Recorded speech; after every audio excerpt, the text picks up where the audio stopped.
play poker against someone who understands the odds, he can, he understands position and all that, it's kind of harder to win against that person, right? I mean, it's easier. I'm sorry. It's easier. No, it's easier. I'm sorry, my bad. It's easier to win against that person. When you play poker against the person who doesn't fucking understand poker, it's kind of hard to win against him. Because he doesn't know. He doesn't know. He just fucking put his money in there and he gets lucky. Boom. Exactly. It's the same fucking shit. You never win against them because they talk nonsense and they strongly believe in it. And if you want to educate them, you have to start from a person who doesn't fucking understand poker. It's kind of hard to win against it. Because he doesn't know. He doesn't know. They are like addressing some of the basic anxieties, like the core anxieties that the YOLO defines, like loneliness, the anxiety of death, more basic anxiety. And they have rooted these psychological anxieties to religion. And this is like a psychological problem. You cannot win with argument. I want to invite the young lady and welcome her to the stage. Friend of mine, sweetheart, very loud vocalist on this app. She started saying it before it became mainstream. She wanted to amplify the Iranian voices, and it was crazy. It was the next day. It was in the media, amplifying the voices of Iranians, and first person I heard say that. Do I fight with her? All the time. Do I love her? Like, very much so. It's because she's a very strong, passionate woman, and I want to pass the mic to her.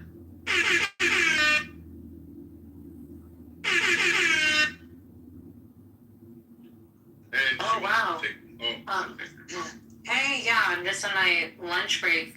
Came in here to see what's up, and then I saw the question posed to the room around, are Iranians not doing enough? And I think that what exactly is it that we want Iranians to do other than to listen to what is, Israeli analysts are saying on TV on top of what their leader of the opposition, Reza Pahlavi, has asked them to do in order to, maintain their lives as best as they can. I mean, reports are coming out of Israel saying that the way that they're guesstimating things is that there's an uprising within a matter of weeks on behalf of the Iranian people.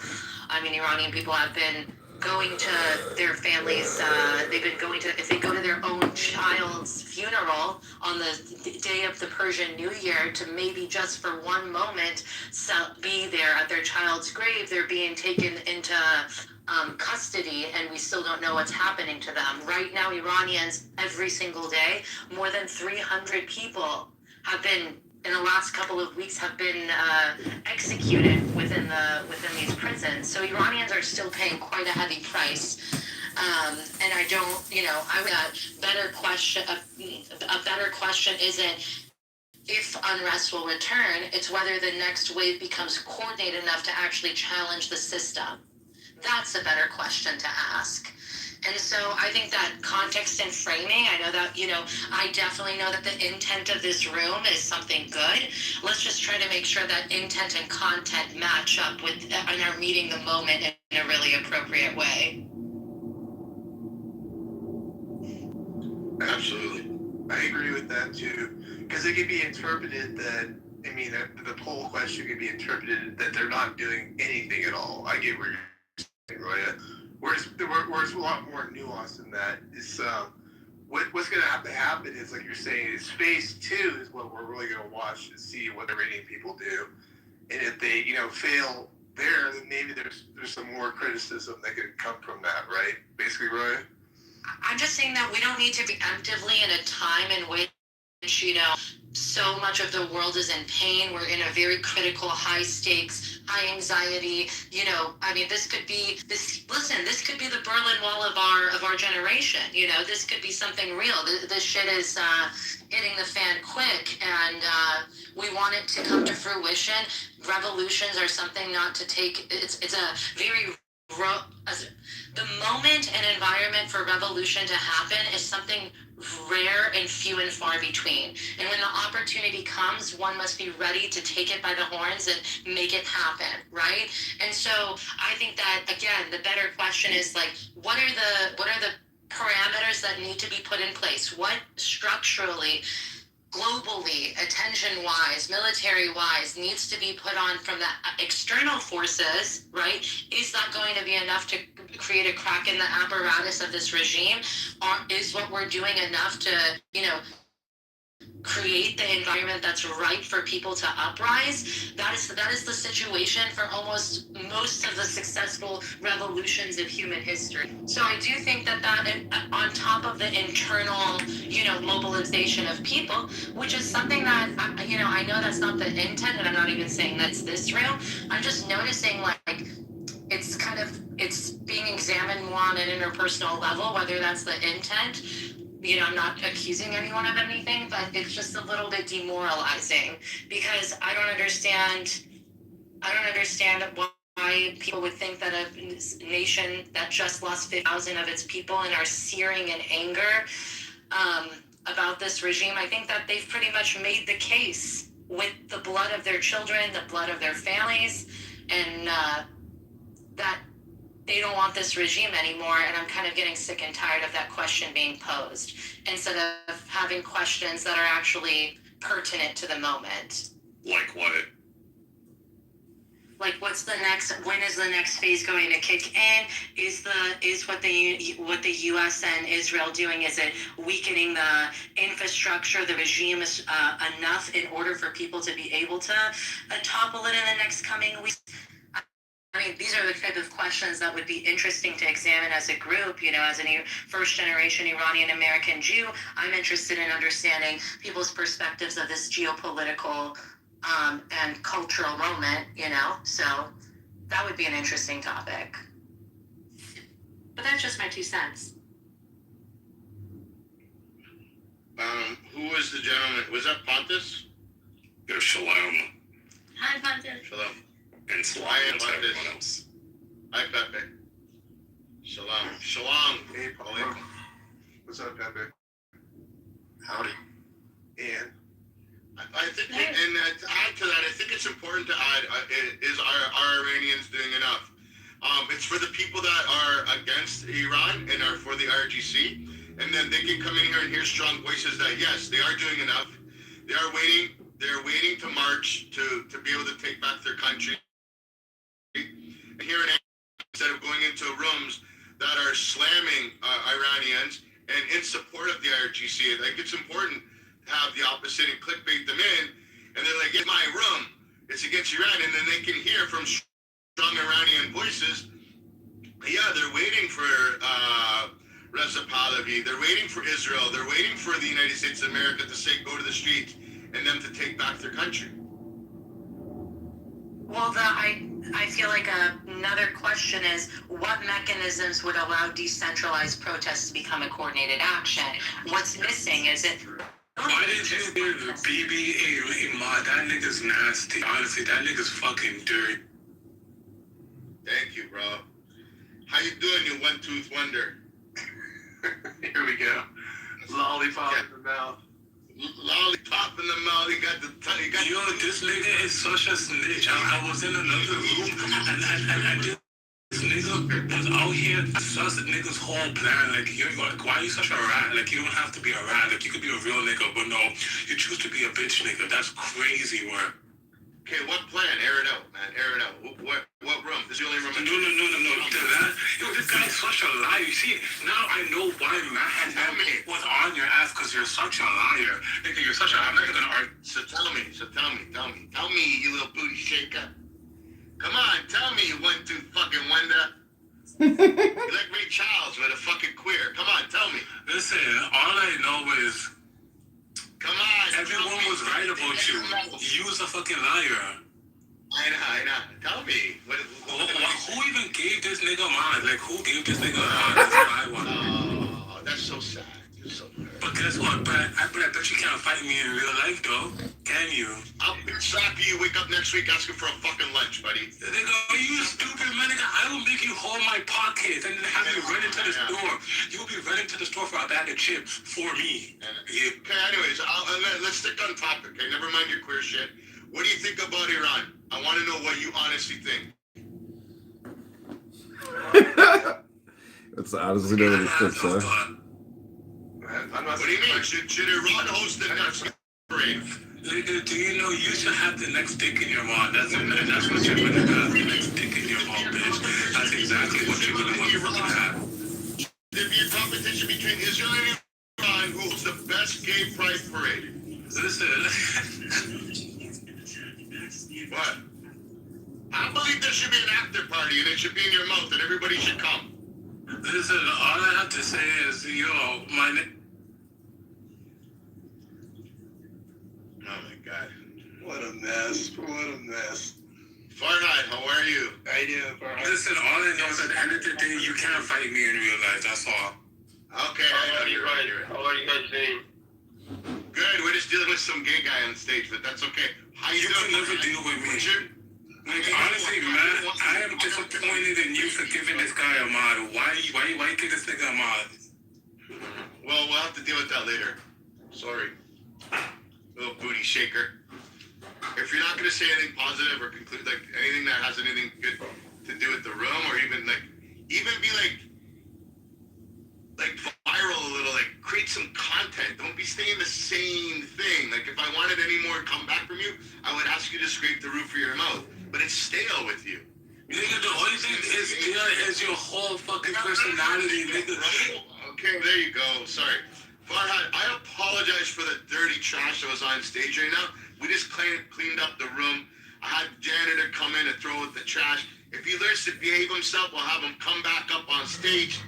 Farhad, what do you think about the title? What do you think about what's going on in Iran? Please talk to me. Are Iranians doing enough? Could they do more? Is religion the root of all evil? And did Mikhail make Clubhouse an unsafe place? Listen, in the near future, Iran, Israel, and USA, they are basically very close friendship between these three countries. Of course, America and Israel are close friends. Iran is soon going to join them, and it's going to change the whole, political, geopolitical situation in Middle East, because the mullahs government in Iran, who is holding Iranian people as a hostage, is going to collapse soon. And this regime has created all these terrorist network all over. Shia, Sunni, everything. Everything is created and founded by this regime, by the mullahs, by Khomeini and Khamenei, who are not dead. Thanks to President Trump. And big thank you to Bibi Netanyahu. Iranian people, they love him. He's a great leader. Why do the Iranian people love Bibi Netanyahu in Israel? Yeah, because he always say nice things about the Iranian people, and we have a common enemy. No, I know. Is talking cheap or is action worth more? Has Israel done the action that the Iranian people need? Action. Netanyahu is the man action. Whatever he said, he basically accomplished number of things. And if it wasn't for him, we don't know what would be happening in Middle East. And the mullahs may have an atomic bomb now. Farhad, He's a great man. which religion do you practice? Hold on, I'll just ask you a question. Well, Farhad, are you Shia, Sunni, or... It doesn't matter. I'm Iranian. I know you're Iranian, and I know Iranians are nationalists, but the reason I'm why... non-religious. Iranians are non-religious, basically. Okay. Yeah. The reason why I asked that... Yeah, my family, like my father, my grandfather, my grandmom, basically, practice Shia, of course. But we first refer to our nationality. We don't refer to our religion. Unlike, like, for example, people from India, with all respect, when you ask them, they say, yeah, I'm Muslim from India. So are you Iranian or are you Persian? I'm Iranian. And Persian. What's first, The though? reason why I said that, I was just kind of a little suspicious. You don't hear many Iranians speaking or singing the praises of Benjamin Netanyahu, unless they were like that lady that was on stage earlier who happens to be Jewish. And Well, I'm not one of my Jewish, fraternity but I brothers was No, one of my fraternity brothers was an Iranian Yeah, Jew, don't so get me wrong. I get. I understand. I'm not Jewish Iranian. I'm, you know, like my family, my parents, they were Shia. But I didn't see anything good in, you know, practicing this religion. So I'm non-religion. Well, what's the problem for, like, what is the problem if someone said good things about Bibi? That's what I'm. There is no that's my problem. You just don't hear many people saying good things about Bibi who are also Iranian nationalists. You'll hear American evangelicals, you'll hear Republicans, you'll hear Democrats. You're not going to hear many Iranians saying Benjamin Netanyahu. To me, Bibi and Trump are patriots, and I respect them, like, very much. And I'm not Jewish. I'm Iranian. I mean, you know. So same shit. Same shit over.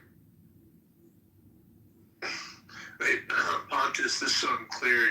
You're saying that there are Iranians who don't support Bibi, but that's not uncommon. I mean, there's a lot of non-support of Bibi, right? What's the big revelation there? This is the same country of people that chant death to America, death to Israel. And you guys want me to believe in the year of our Lord 2026, all of a sudden they like Benjamin Netanyahu. That's where you're Please wrong, tell that though. to someone. Yeah, I think Okay, that's I'm not false. convinced. Yeah, I don't think. Well, that's where you're wrong, though. You're talking about the regime and its supporter. Yeah. Fine, yeah. Hold on, I think I know what he's saying. Not the vast majority of Iranians. I think I know what he's saying, guys. American, death to Israel. No, I got what he's saying. Oh, That's shit. what he's saying. No, And it- I know, no, is it no. still I think every I know what he Iranian, really is it? means. I think I know what he really means behind it. And there's a lot of people that are getting this too lately. I'm going to ask you, Pontus, do you believe a better Iran is a divided and unstable Iran for the Middle East and the world today? That's a straightforward question, but it's loaded because of the geopolitical implications. So Ask me. the people within the borders of modern day Iran, would they be better off with a fragmented Iran? Not about the people in Iran. I didn't ask that. I said, would the world be safer off today? Oh, would the world be safer? Would Israel be safer? Yeah. I mean, the like, US be safer? Yeah, I mean, there's an article titled "The Sykes-Picot 2026." I don't know if y'all have read it. There is an argument to be made for balkanized Iran, and a security argument at that to be made. So that- to that's benefit the better? region. Are you leaning toward that would be a better for? Yeah, I mean, not based off of my own research, but what I've read the argument to be made for it, and I can see it. Yeah. But if it's not your own research and you read it, wait, did somebody? What? Yeah, I'm leaning towards it because they provided That's like stuff that you a lot. read, so that's your own research. I didn't author the Sykes-Picot agreement, as you know, but No, but you read just it. my- You've done your. Okay. Yes.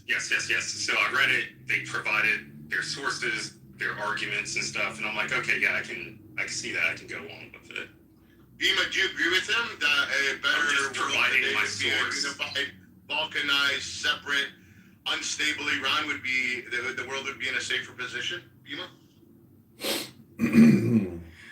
I'm gonna have to. I mean, I don't think that anything I can say. It doesn't matter. Yeah. I Go ahead. It's don't okay. No, I just think. Do you want to decline the answer? Get your blood pressure. Want to keep it lower for a couple more hours? I just think. I think that. To be honest with you, I don't know what I think anymore. But Bibi, what he said, he had nothing to do with what you asked him. He's saying. No, I already know. He doesn't want a unified, strong Iran. That's a threat to him. It's probably that's also what he wants, but he's assuming or spreading this word that. That's what he's saying. That's what he's saying. That's why he's saying it's weird to hear Iranians say we love Bibi. I know why he's saying that. Because he's saying don't trust Iran.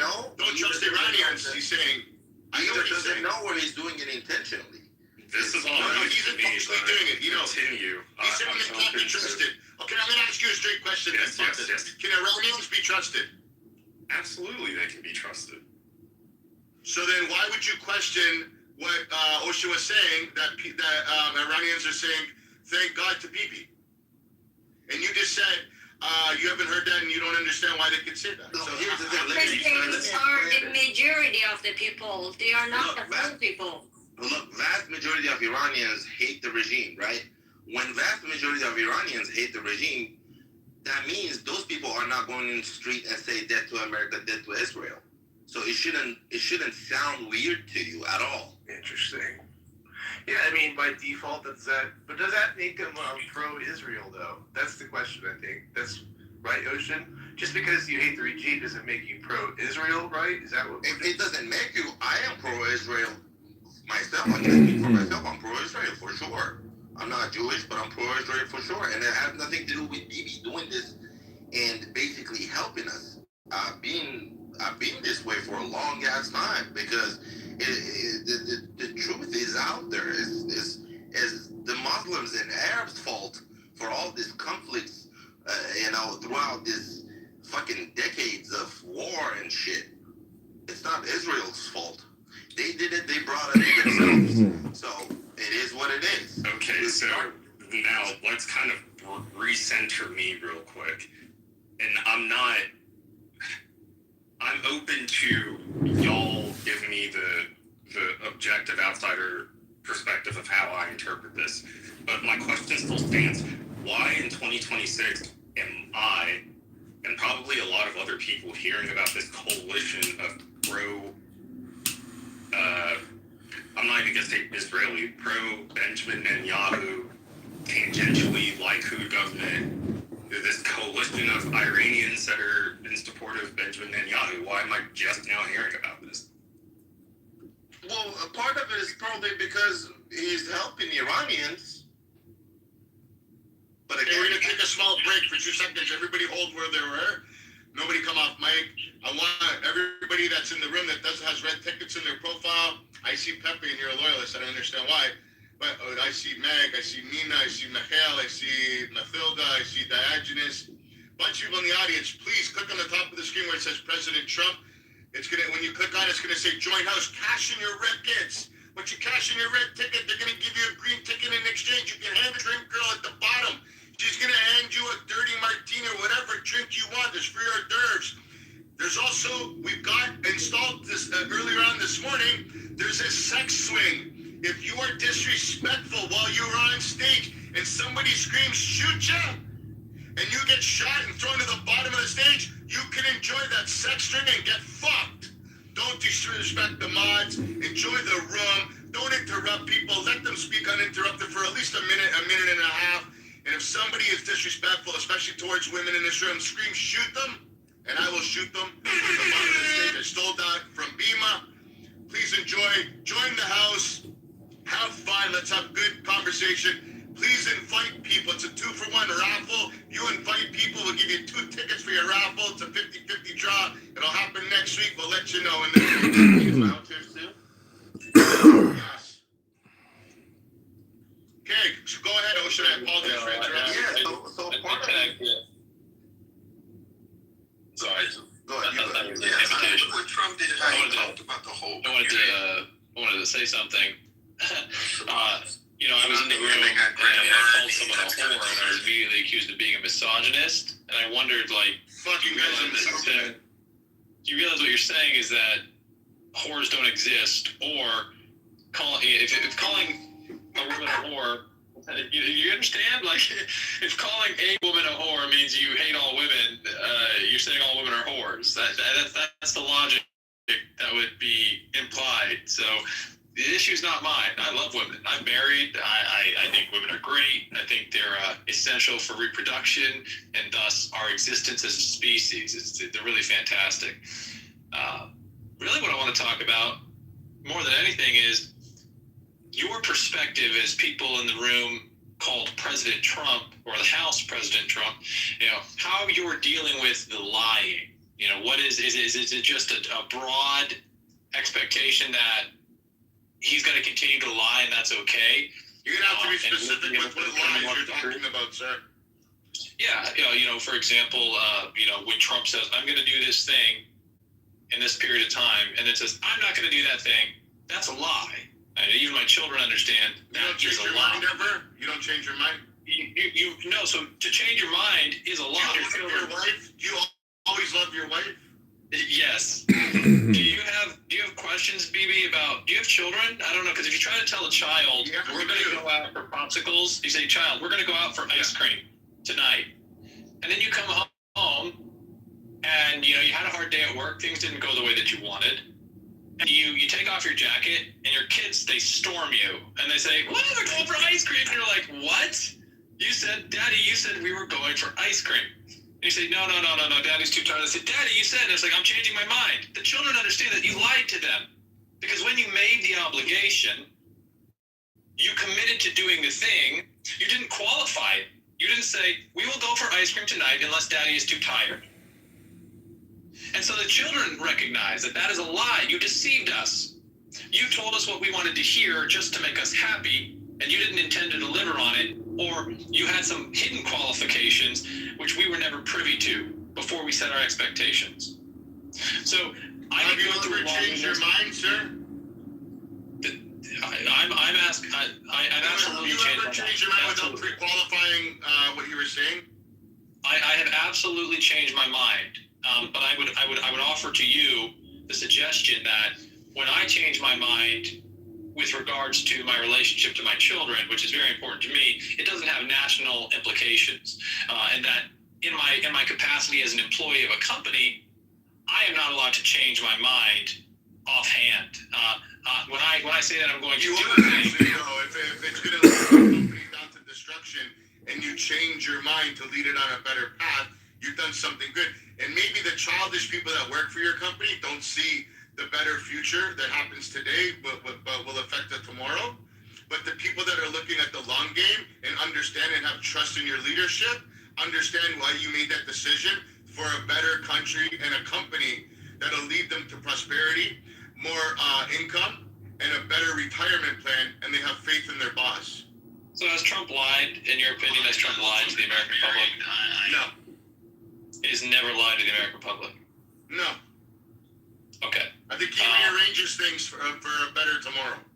Wait, no, hold on. I don't want to get confused here. I just want to be clear. You're saying Trump, in his capacity as the president, has never lied. And humans make mistakes sometimes, and nobody's perfect. And sometimes they may say this and that, and that's part of being a human, to understand that things will change. And if you're going to be a child about it and say, but he said it's red. Mommy, I'm complacent. It's red. He lied to me. I want to fucking put my feet on the ground and stop and complain. You're a child. You're not an adult. You're not understanding that things change. And sometimes they change for the better. And sometimes they change for the worse. And that is part of life. Okay. And what do you think that the outcome that will quantify success in this war against Iran will be? That's hard to say. I'd like to pass it on to somebody high. Anyone who's Yeah, I'll tell you what I think. First of all, the answer is different for Israel and for the U.S.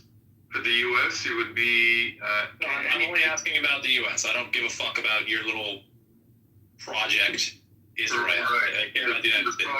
The project responsible for your prosperity and your Western world. Like, let's just set that aside. Send me a check in the mail. He specifically said someone else was going to answer on his behalf for what the success in Iran looks like for the United States. I'm not concerned with Israel. Right, removal of a ballistic missile threat, removal of the ability for Iran to at least threaten to majorly disrupt oil markets around the world, the removal of Iran to their ability to support multiple proxies around the Middle East, which are causing a massive headache for literally everyone, maybe with the exception of Asia and Can some I parts say of on Donald Trump? Oh, please. You can shut the fuck up and not interrupt. How about that?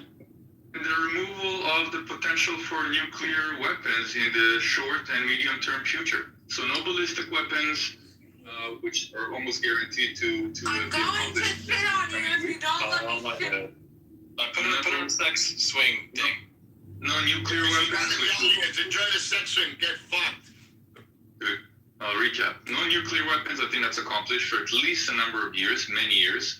No ballistic missiles, I think that's to a very large degree has been accomplished and will be completely accomplished by the end of the conflict. Removal of the Houthis, Hezbollah, Hamas, I'm pretty sure that's been accomplished to a large degree, and they will cease to exist when this conflict is over. And I think these are the major ones: nuclear, ballistic, and disruption to the world via proxies. So most of it's been accomplished, even if not perfectly. Okay, I want to try and understand this so that as someone who is As well, without saying not to murder innocent people in the streets of Iran. Okay, so if I understand this correctly, the success for the United States of America in this conflict against Iran will be to first and foremost to prevent Iran from possessing ballistic missiles. Now, this begs an important question. I don't want to take it for granted. When we're talking about Iran, I'm confused because all of the things that are listed there, they seem like things that without occupying Iran, we could never ensure didn't occur. So that we would need to actually occupy Iran or install a client state in perpetuity. So my concern is this. This would include regime change, either sponsored regime change or direct regime change. Is that not fair? I think a regime change is inevitable because I can share in the text video from 2 weeks ago or 3 weeks ago where multiple leaders said we will never give up the attempt to destroy Israel and then destroy the U.S. So yes, that regime has to go. Well, they say we, and so you're saying we're going to make a list of individuals, and we're going to make sure that. So really, you have to establish then a mindset, right? And you, because any individual currently existing within Iran could, at any point, the Islamic Revolution in Iran was, a group of individuals essentially overthrowing the client state, the regime, the monarch, Reza Pahlavi, and replacing that, right? And then there's the source of your problem. So essentially you're saying we have to have some kind of standard, right? Some kind of rubric. We'll have everyone measured against it to determine whether or not they're allowed to think and express and have agency within the state of Iran. Is that correct? No, because again, you're just like yesterday. This is not an academic question. Every single country around the world can allow for homegrown terrorists to build a missile and attack a neighboring country. But there's a major apparatus that needs to be built around these capabilities. And any self-respecting country, as we can see by the evidence we have around us, won't allow for something like that to happen because there's too much for them to lose. So I expect that the same mechanism will come into action in Iran, especially because 85, 75, 95% of the population doesn't want to deal with any of that shit. They're worried about sending their kids to school and having steak for dinner. And that's not the same. That's not true in many other Arab countries around the Middle East. And even those broken Arab countries are managing to avoid sending terrorists around the world to blow shit up, including developing missiles to terrorize the world. So I don't think it's that far-fetched. Like, it won't be perfect, but it won't be a major threat. Okay, so we agree that Iran is not the only sponsor of terrorism. It's just the worst, right? In your opinion, that you know, because I wouldn't agree with that last part. I don't know why I said that. We would agree that if Iran is not involved, you know, things like terrorist attacks are going to happen. You know, I think you're trying to acknowledge that when you say any country in the world has the ability to, you know, have a population, some segment of the population, develop different ideas. I really want to focus on, you know, the fact that before the 1970s, the late 1970s Islamic Revolution in Iran, you know, you had Iran in an ideal place. Wouldn't we agree that Israel didn't have a problem with Iran prior? When Reza Pahlavi was in power, his family was in power. I mean, did Israel?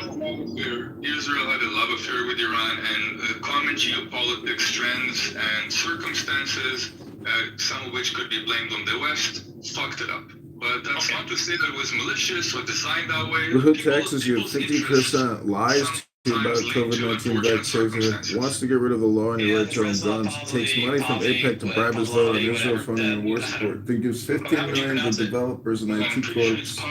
I am Illinois 16. Who's a fraud? That's what I mean. And a parasite that has created 25 trillion federal funded debt. Vote for something new now.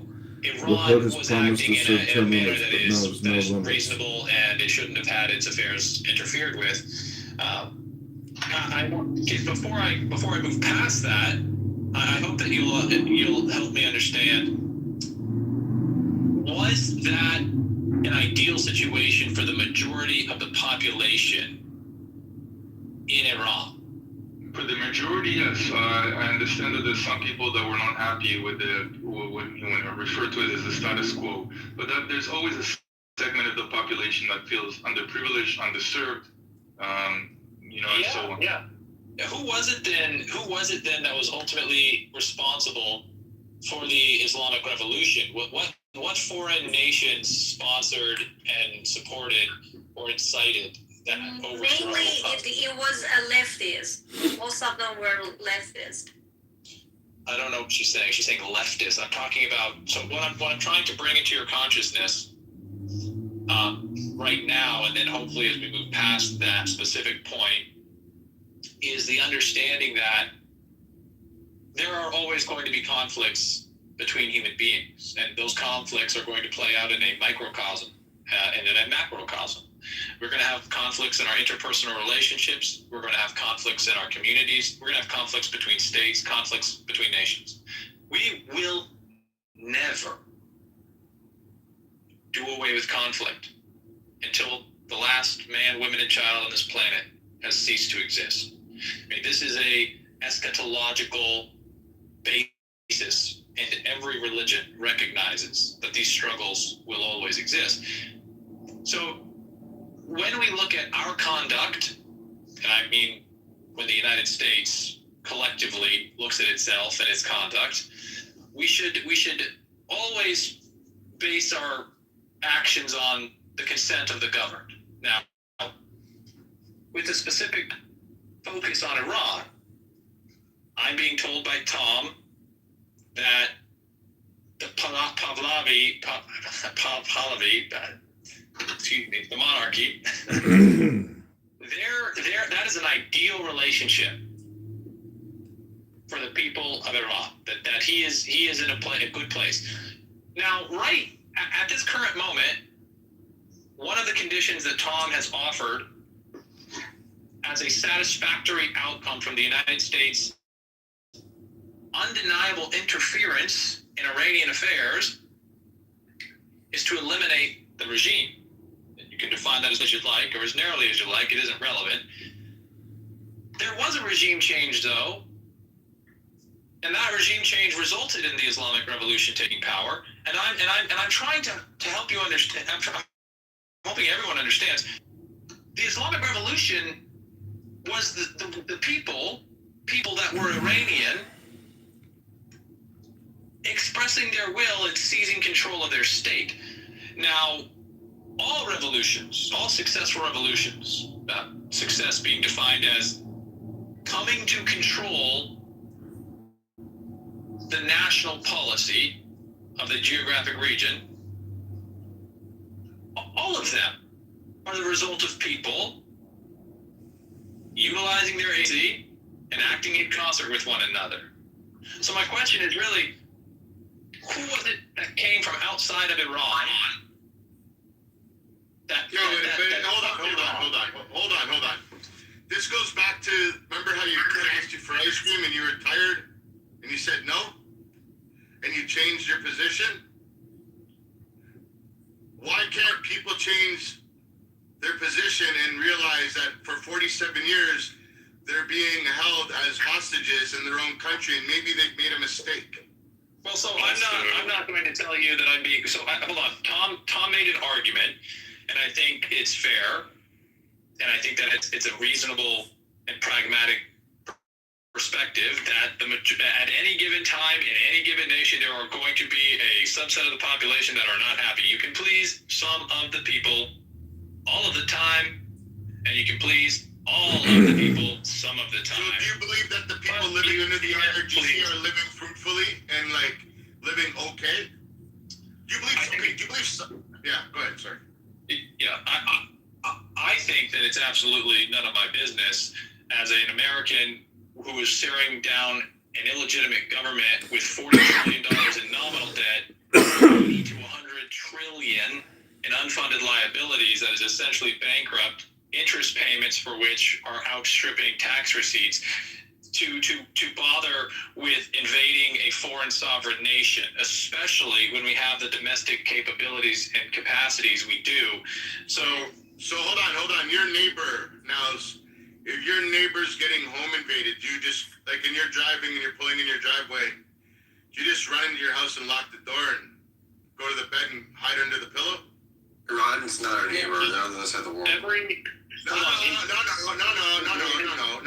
Whether you're a neighbor or your ally, we're talking. There's still somebody you have an interest in. So do you just ignore your ally being threatened or attacked, or do you step up and be the distant cousin that you are and protect them? So as a matter of fact, curious what type of character you are. Yeah, you're. I appreciate the curiosity. So analogies and metaphors will only take us so far before we have to recognize we live in the real world. I know, in the real world, Israel and the United States are allies. This is not about being neighbors. Imagine that they could do some terrorism activity. It will help if they're doing some terrorism activity. The hub of liberal disinformation and Democrat propaganda. So this is not about that. Please, I think that it's appropriate to interrupt from time to time as a conversation flows, but I think that those interruptions should remain grounded in the throughput of the conversation. So BB has suggested. I don't know. Fuck what BB fucking suggested. The fuck is you? He's a moderator, and he was polite enough to let me have an opportunity to speak. And I expressed my idea. Doesn't have sound knowledge about Iran.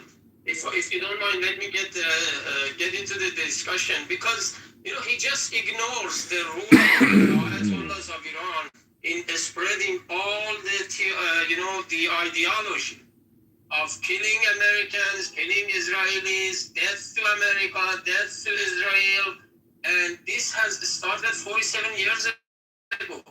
In fact, if you refer to the Congress report 9/11, you will see that Iranian mullahs, they had much more rule in 9/11 than Saddam Hussein. So how come you ignore this danger? And they are going to find the atomic bomb. They are making atomic bomb. These are not just a story. This is real danger. So how come you just also not forget that they've been chanting death to America for 47 years. How can you live with this?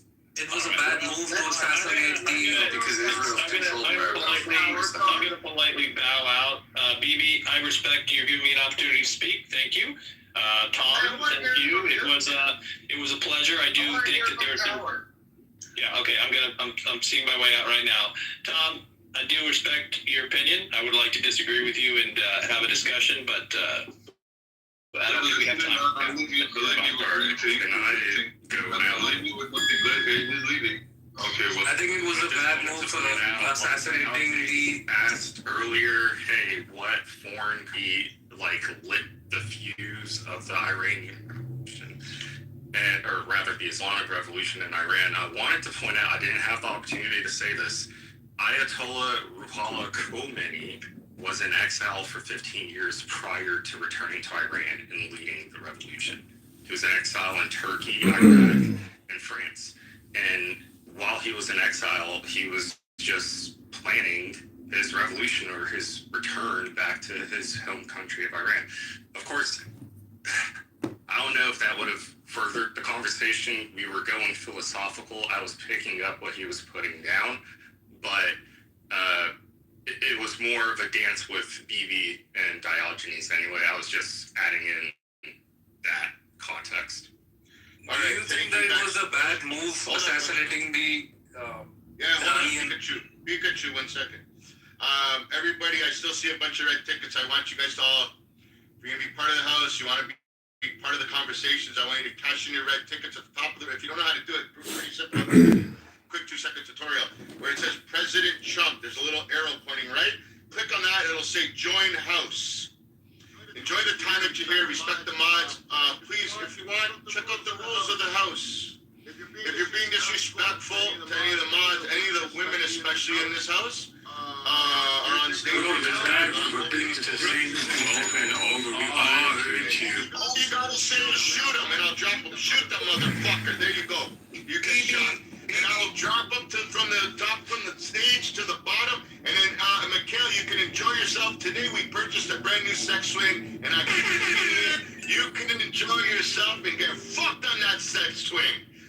Everybody, let's enjoy this conversation. I'm so sorry, Reza. Go ahead, take it away. Thank you, BB. First of all, the best rooms on Clubhouse have moderators that are hyperdated, moderators that drink a lot of coffee and are active in the room. And the most important thing that a moderator has to do is prevent people from droning on and on and on. I think a lot of the smartest and most interesting people on Clubhouse, they ruin rooms because they just drone on for more than 30 seconds. So if I was a moderator, I'm too lazy to be a moderator myself. I'm just too fucking lazy, I have to admit it. But if I was a moderator, I would have an egg timer. And as soon as someone started talking, I would be counting down the seconds. And after 15 seconds, there would be a beep. And beep. I would apologize. You were talking too long there. You went back to 20 seconds. There you go. We have 30 seconds. I've used up my 15 seconds. Just let me finish. I've used up my 15 seconds. I yield the mic to someone. Anyway, so I have one rule when I hold the room. This is Matt's house. I'm gracious to hold rooms. Me and Harry, and I always trusted J-Lo. But my rule is everybody's allowed to speak for a minute and a half. I can't stand when people go on and on and on, and it could be some of the smartest people in this room. The problem is, I look at the room and it goes down and people start leaving. So, minute and a half. You know, it doesn't mean that you're dumb if I say, hey, please pass it to the next person, or let somebody jump in and don't leave and then take the spot back. But yeah, by the way, I was gonna say you can do, 2 minutes. Let someone talk back to you, and then you can do another 2 minutes. It doesn't have to be 20 minutes total for you. Exactly. So that's the whole point, is having a discussion with people on stage, not just listening to you. Carry on. This is Chicago. Put me in your queue, Dr. BB. Yeah, no problem, man. Who else wants to be in the queue? If you can, please type your name in the chat right now. Just put me. Just type me beside your name.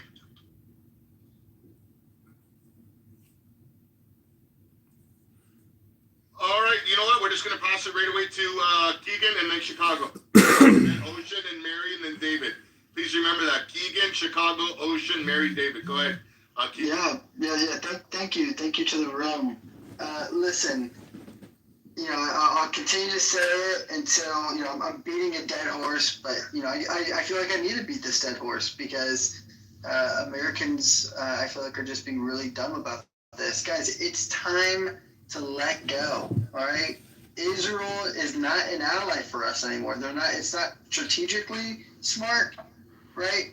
It'd be more smart right now for us to focus on building our relationships with Saudi Arabia, with Turkey. I mean, these are, Turkey is in NATO. Like, it is time. And once we again ally ourselves with more Muslim-leaning countries who can dominate the region, that will put us in favor with Iranians, right? Whether or not the Iranians who are pro-Iran for later on, because we understand that regime change in Iran will not work. We all understand this. You're naive to think that you can make Iran back into what it was in the 1980s and 1970s. So, in my opinion, it is now or never, America, to get off of the wagon. The wagon is dying. Millennials and Gen Zers, we will not support Israel at all. So strategically, while this war is going on, if we decided to stop until we're done with the military backing of Israel, if Israel wants to be a sovereign nation, good for them, but they need to defend themselves or find different allies. It's time for us to focus on our allies with, the UAE, with Saudi Arabia, with Turkey, and possibly even Iran, with whoever they decide with, and really try to strengthen the Muslim team with us. So that's all I really wanted to say, and peace to the room and to the mods. Thank you so much. Chicago, go Chicago. Yeah, I want to point out that Keegan said we should be developing our relationship with Saudi Arabia, and that relationship is already fully developed. We are in the thick with Saudi Arabia, and the main headline today is that MBS told Trump, do not stop fighting, do not seek peace. We have an opportunity for a regime change and to basically recreate the entire Middle East. Do not stop. Keep the momentum going. Increase the war. Increase the assassinations. Increase the destruction and chaos against Iran now. The regime has to be flattened. But that's not what I want to share with you. What I want to share with you is an article that came out by Fortune, and it's featured on Drudge Report. It's titled, "The Treasury Just Declared the U.S. is Insolvent. The Media Missed It."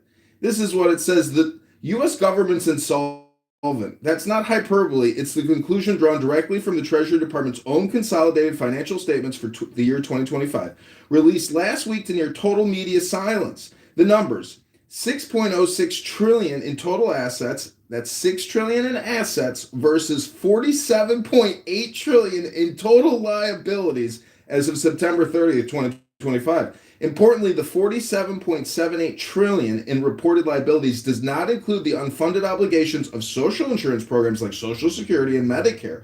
Those are disclosed separately in the off-balance sheet statement of social insurance, known as SOSI, S-O-S-I. The government's consolidated balance sheet position, excluding the SOSI, deteriorated by nearly $2.07 trillion between FY 2024 and FY 2025, reaching... Yeah. Okay, bro, you gotta wrap it up. Sorry, bro. Oh, got it. All right, well, what I'm trying to tell you is, I think that we should continue the war, but we have to also admit that the country is actually completely and totally broke to a very high degree. So if you're going to vote for a Democrat or a social liberalist or a socialist or a communist, just know they will expand the country's debt from an already unmanageable $47 trillion in liabilities and just give out the free money, because this is an empire and they don't care if they destroy it. But the truth is, every dollar, every blood, everything we give overseas, we take away from ourselves internally as an American. So if you are one of those people on this app screaming day after day, and you are so effing annoying and you sound like a fucking banshee, well, you know what? You're just a fucking bitch, and you're low IQ, and you are obnoxious, and the music that you make sounds even worse than me. So the creators and the green bean people on this app that love to run these toxic rooms of stupidity, I salute you, because I film all these rooms and I put them on the internet. Thank you for coming, man. Enjoy the hors d'oeuvres and the sex swing down in the fucking goo. Or just stay on stage and relax. Ocean, Mike's on you. Go ahead. Thank you. I want to say something to Keegan about America for sure, right? And you're in America,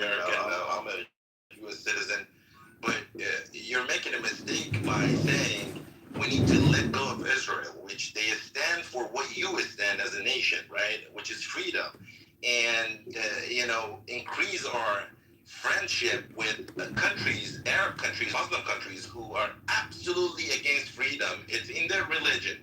Today, in 2000, you cannot practice Christianity in Saudi Arabia, buddy. You cannot. The public non-Islamic worship in Saudi Arabia is restricted by law and by their religion. So you're going to become an ally with somebody who's absolutely against you all day motherfucking long, which is not going to really work out for you because they're going to take over your nation. That's what they're going to do. Yeah, it is what it is. I mean, throughout history, you can check every nation they took over. And that idea, yeah, you gotta do business with them, this and that, what US is doing right now, but you cannot let go of the nation that is an ally like Israel and it stands for everything you stand for. You're a Christian nation in general. So yeah, thank you. Thank you so much. Next on the ballot, David, go ahead, buddy. I'll just David, say, okay. Yeah, for the record, I just disagree with everything that Keegan said. Awesome. Thanks for That's coming, my David. position. Next is Reza. That's fucking awesome. Go ahead. I can go Reza, go ahead. You want to? Oh, you know what? You can speak in place of David. Go ahead. Thank you. Jack the motherfucker's gonna speak, guys. The motherfucker. So yeah, Saudi Arabia, sure, it's a holy land for the Muslims. You can't go pray there. You can't go practice Christianity. The same way a Muslim, a Jew, wouldn't go set up a synagogue in the Vatican. It's pretty fucking obvious. It's not that hard. You can go to Dubai and go to a church or a synagogue. You can go to, I think Karg Island, the place we're about to go take over, even has a church on it. The Iranians have a lot of Armenians, have a lot of Christians in their own country. Still about 10,000 still about 10 to 12,000 Jews in Iran. They actually have a member in parliament of the Iranian parliament that is an Iranian Jew, and he is a representative of his community. They've lived there for thousands of years. Ocean, I know you really want us to go invade your country, to go free your people, because your people, they couldn't do it themselves, so you want Americans to die for your freedom. But we're not ready to go blow up the world for every little wish and want that our little Iranian friends have. If we're gonna do it, we're gonna go in there and balkanize that bitch, split it up, end your empire. Never gonna exist again, as it should never threaten the United States of America ever again. Wow, that's fucking insightful. Reza, go ahead. There are two competing armies in Iran. There's the Islamic Republic Armed Forces, and there's the Revolutionary Guard. And the dirty secret is... And the Kurds. Why are you interrupting me? Just let me finish. All you gotta say is shoot him, Reza, and I'll drop him. Please shoot him. Please shoot him. Please shoot anyone that ever interrupts me. Sorry, Jack. Okay.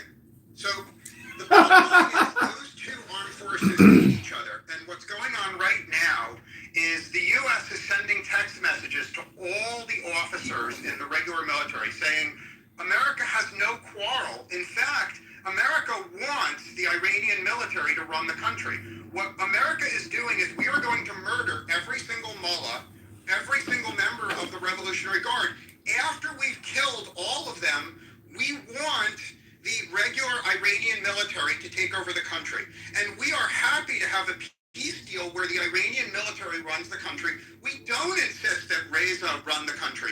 We don't insist on any changes except for the responsible members of the Iranian military running the country. Now, by having the Iranian military run the country, they can finish the job of killing the mullahs and the Revolutionary Guard, and they can run it as a military dictatorship, which is best for the world. Now, democracy is not necessary. A military dictatorship in Iran can be a great ally to the U.S., and it can avoid a single American dying. And that's the intelligent way to win the war. Don't fight for democracy. Don't fight for what's best. Just fight for a responsible military dictatorship that will be a tight ally with America. I'm done speaking. you so much, man. Next on the list is, and then Keegan wanted to be added, but it's Steppy. Steppy, Tom, Piccolo. Go ahead, Steppy, Tom, then Piccolo. Steppy. Oh, just so you guys, call center, he did interrupt and say Kurt shot. Better brought him back up. He got surgically. I'm in the Iranian military.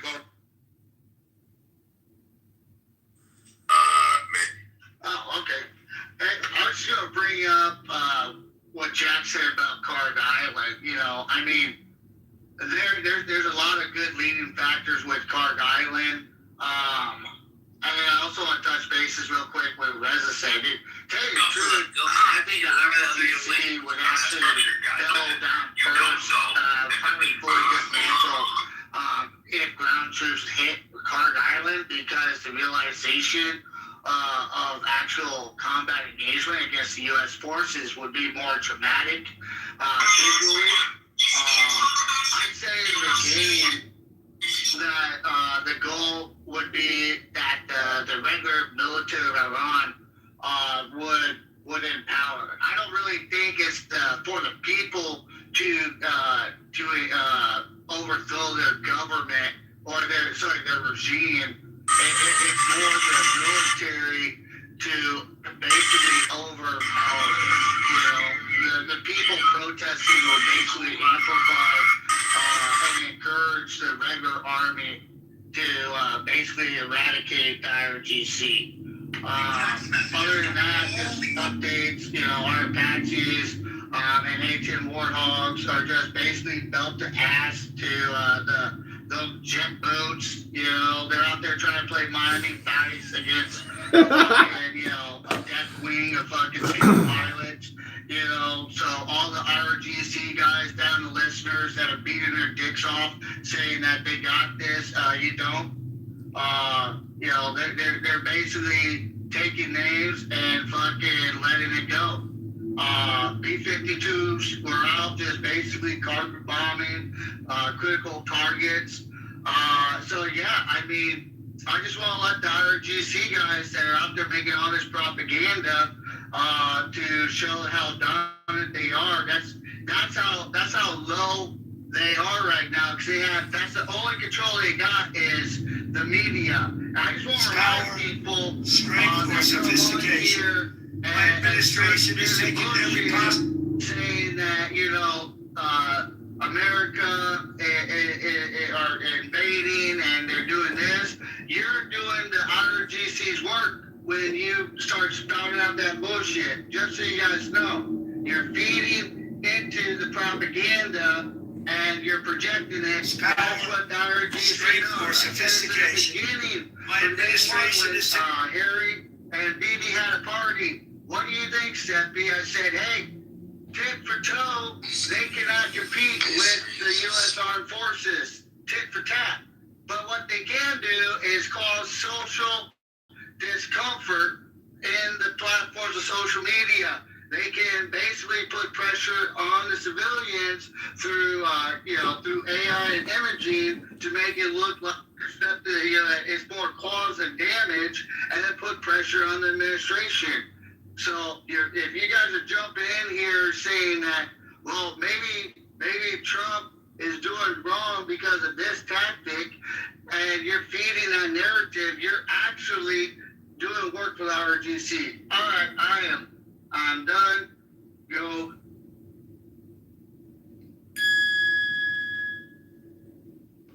That's right. It might be. I might be next. I'm wondering if I can try some rapid fire. Oh yeah, Tom, go ahead. You're up. Yep. Yeah. Can you add me to the queue, please? I thought Keegan was next. You're after Keegan's the very, because Ruben was going to be the last one, then KK, you go after him. Great, thank you. Wasn't Keegan that kid who said Gen Z no longer support Israel? Was that him? Because I think that's look, we might be in a bit of an equity. We're just all supporting each other, being pro one side. I'm Israeli, I'm Jewish, and people like the Keegan kid, I'd like them to come on and acknowledge that they're very ignorant on the topic. Yes, you're entitled to opinion, but with your opinion, when your opinion includes saying something like, oh, Iran will come close, get close, become friends with the Arab countries, you're showing such basic ignorance. They've been enemies far longer than the Jews and the Arabs, or the Jews and the Persian regime, the Iranian regime. And claiming that the U.S. can become friends with Iran and then Iran will become friends with the Arabs is so stupid. And it makes me wonder, if you vote and your voice counts just as much as mine, and stupid people like you believe that they have a perspective strong enough to come on an app like this and express your opinion with having no background knowledge on the topic, I think we're fucked. I think we're doomed. I have plenty of mild opinions about all kind of shit, but I won't bother going to demonstrate, and I won't bother going on apps, and I won't bother commenting on Facebook because I don't know enough. And yet, people like you are demonstrating in the streets, changing public opinion, changing policy, stopping and starting wars with zero knowledge on topics that you have no business talking about. I look your perspective on why do you think that's acceptable for you to have no knowledge and be here expressing your opinion? Okay. Yeah, Keegan. Yeah. We can do a 45-second rebuttal. In your face, Keegan. If Keegan's not there, I'll wait till my turn, of course. Isn't it my turn like right after? Like, isn't it? I'm like almost. Yeah, You can go ahead, Keegan, because he addressed you. I just want you to acknowledge that he stopped calling me bad names. Go ahead, sir. Okay, yeah, but Roland's not here either way, Keegan, so go ahead. Okay, great. Yeah, and of course I can answer. First of all, it doesn't even sound American in my opinion, so I don't really know what it means. His vote matters more than mine. You got a pretty thick accent there, buddy. But I will say, I'm not your buddy, pal. You're not American? No, I'm not. He said he was. If you were listening. Well, I'm sorry. He said that. Why would he said, well, okay, I'm sorry. He said, why does his vote matter as much as mine? Your vote doesn't matter at all. So I don't really know what that means.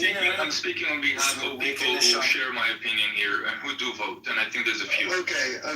Well, great. Well, their opinion may matter as Americans, but your opinion about my country does not matter at all. And you may call me ignorant, but I believe, and this is, of course, before the creation of Israel in 1948, of course, there wasn't really any strong allyship with Arab nations with the United States, but that's because a lot of European countries, France and Britain especially, controlled a lot of Arab regions. But post 1948, we isolated ourselves. We became the strong allies of Israel, and that was against a lot of the goodwill of Arab nations.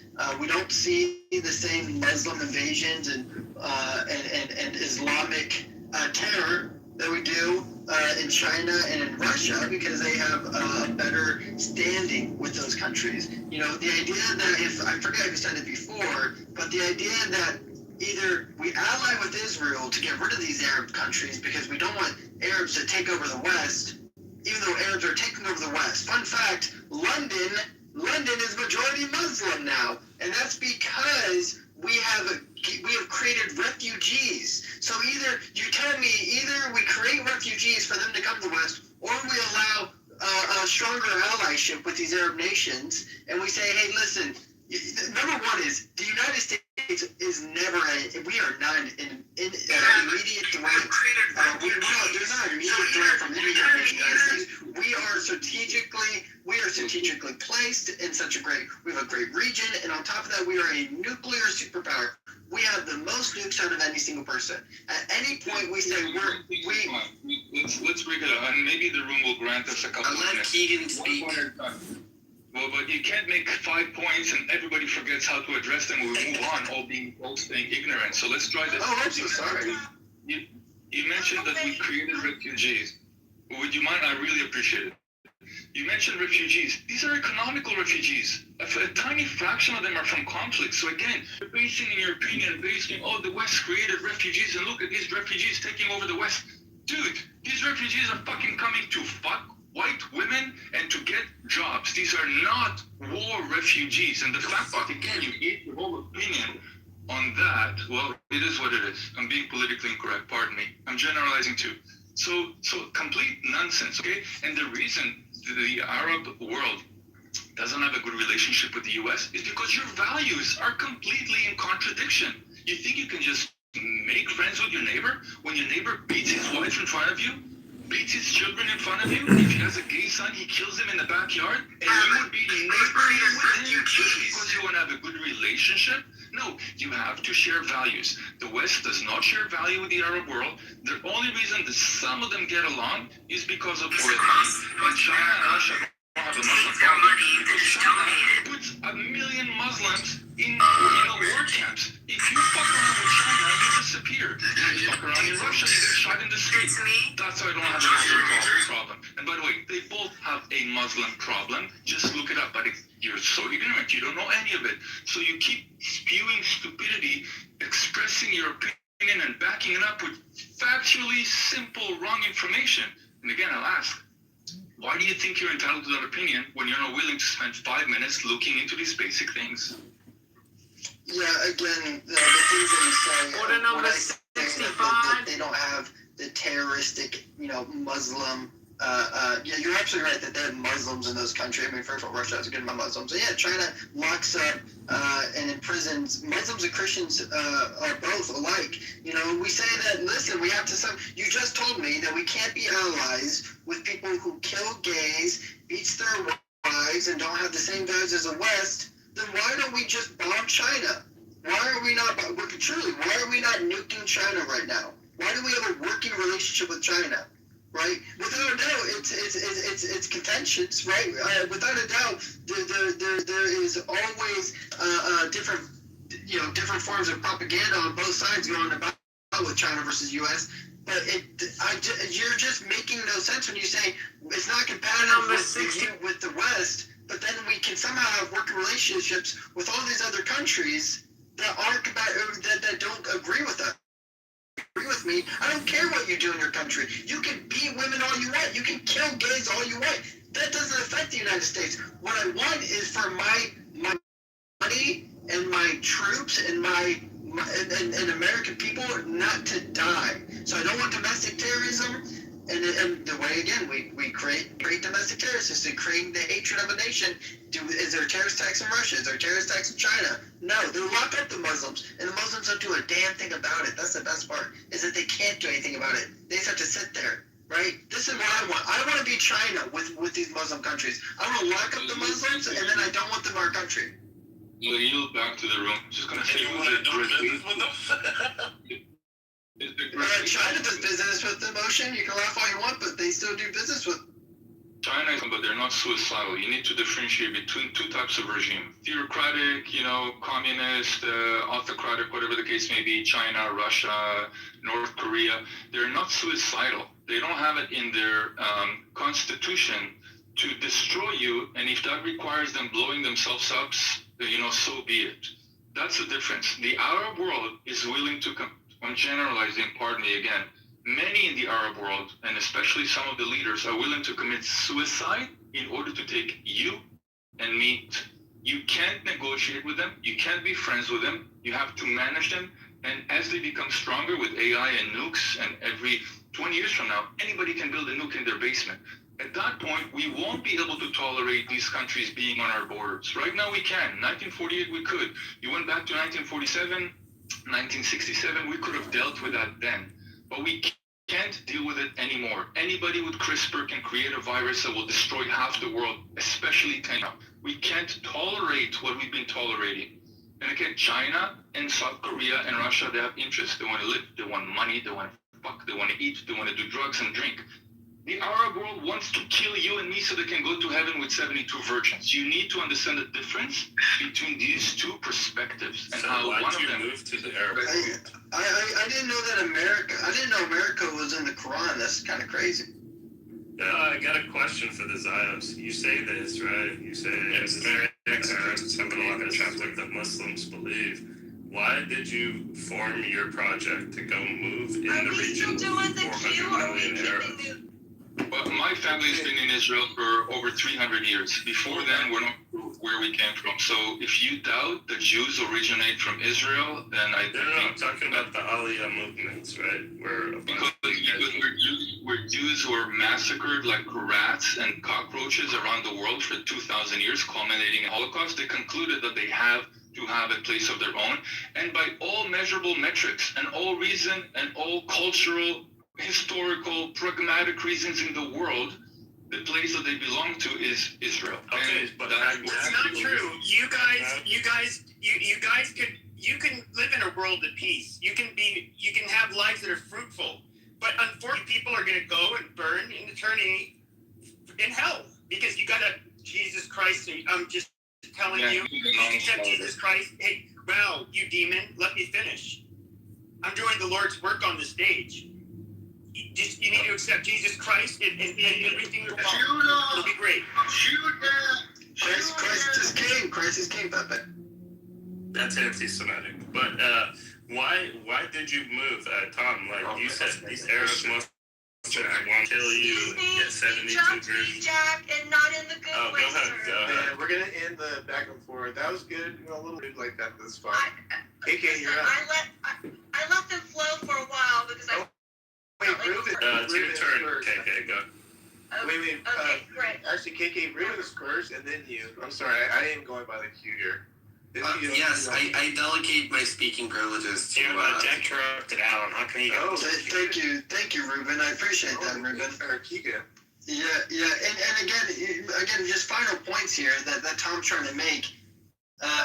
The idea that, again, we've allied ourselves since 1948 with a country that has the same, the Greater Israel plan, right? The land that these religious Jews believe they are promised is not Israel. It is from the Euphrates to the Nile, guys. That's a lot of land, guys. That involves a lot of countries, okay? So, we're religious Jews, buddy. Tom, religious Jews. What do you mean how many are there? Buddy, pal. Yeah, and also, this isn't back and forth anymore. Ruben gave me his time, so now this should be uninterrupted, in my opinion. Exactly. But again, my final point is we say that Muslims want to destroy all of these nations because a religious prophecy, the same prophecy for the Jews, the same prophecy for the Christians. Christians believe in end times. Christians believe in a holy war. These things, you can either take literal and you think that they can actually do them, or you can go, you know what, I think that there's a way that we can strategically place ourselves in allyship with countries that maybe disagree with us in views, the way that we always have, right? Or because we're dealing with Israel right now, Israel doesn't agree with us. We don't have the same views, right? They suck on baby penises, right? They're weird, all right? They're pedophiles. We don't like that. We don't agree with that in the West. So that's what we need to do, in my opinion. I say we drop the dying, diseased leg, we chop it off, and we say, let us go with a new. So that's what I want to say, and thank you, Matt. Thank you, Ruben, for the time, and KK. All right, KK, you're up. Okay, great, thank you. When someone said earlier, London is filled with Arabs, and they're all asylum seekers. They're absolutely not. They're not all asylum seekers. The asylum system has been gamed across the entire fucking globe. If you go into London, into Knightsbridge, it's all SW1 area.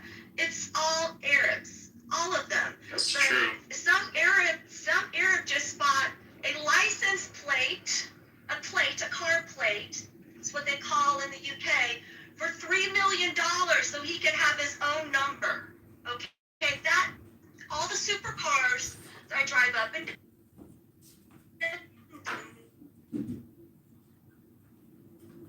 all there are fucking. So this whole idea like, oh, they're asylum, they're all poor asylum seekers. No, that's one point.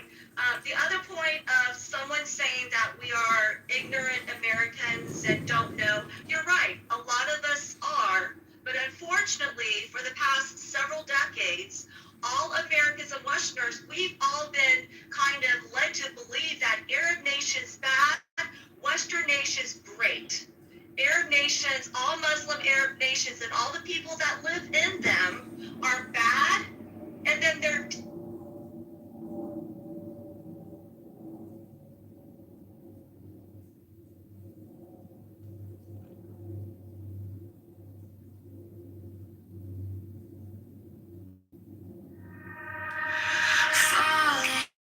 skin to skin, drawn to the fire. I can't begin. You play like a chorus and light close to touch to far to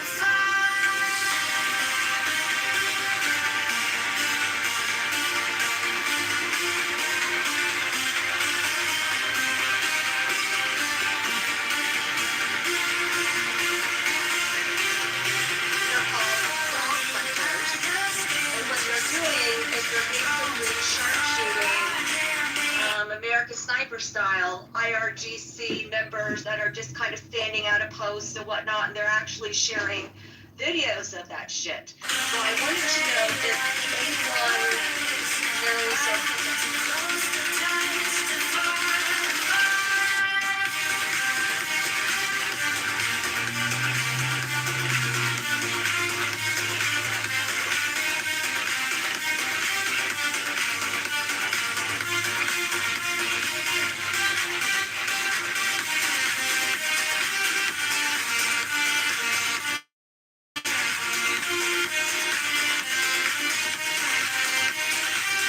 Express. Right. So if you say, so if you did something to the Holy Spirit, you did it to God, right? If you blaspheme the Holy Spirit, then you can't.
falling under skin to skin, drawn to the fire. I can't begin. You play like a caress light, too close to touch, too far to fight. Falling under skin to skin, drawn to the fire. I can't begin. You play like a caress light, too close to touch, too far to fight.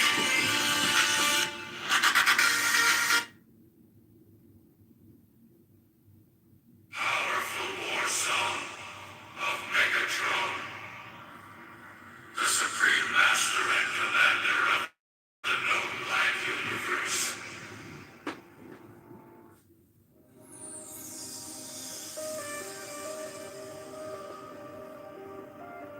But you, who have defied the law, you who have conquered by subtlety, evil force, I am the God who giveth all.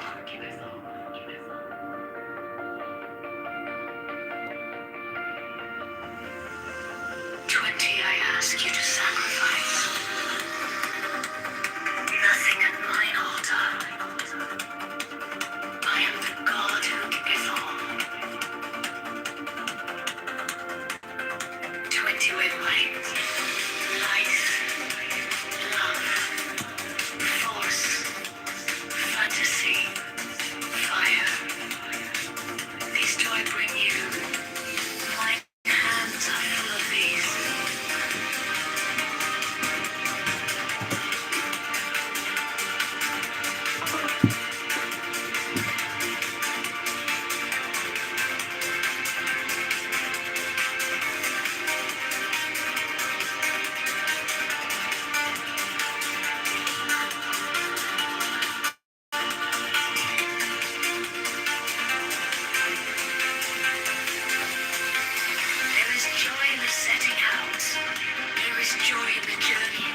groves of Eleusis. My disciples are proud and beautiful. They are strong and swift. They rule their way like mighty conquerors. 25. The weak, the timid, the imperfect, the cowardly, the poor, the tearful. These are mine enemies, and I am come to destroy them. This also is compassion, an end to the sickness of earth, a rooting out of the weeds, a watering of the flowers. 25. Oh, my children, ye are more beautiful than the flowers. Ye must not fade in your season. 28. I love you. I would sprinkle you with the divine dew of immortality. 29. This immortality is no vain hope beyond the grave. I offer you the certain consciousness of bliss. 30. I offer it at once, on earth, before an hour had struck upon the bell. You shall be with me in the bones, and are beyond decay.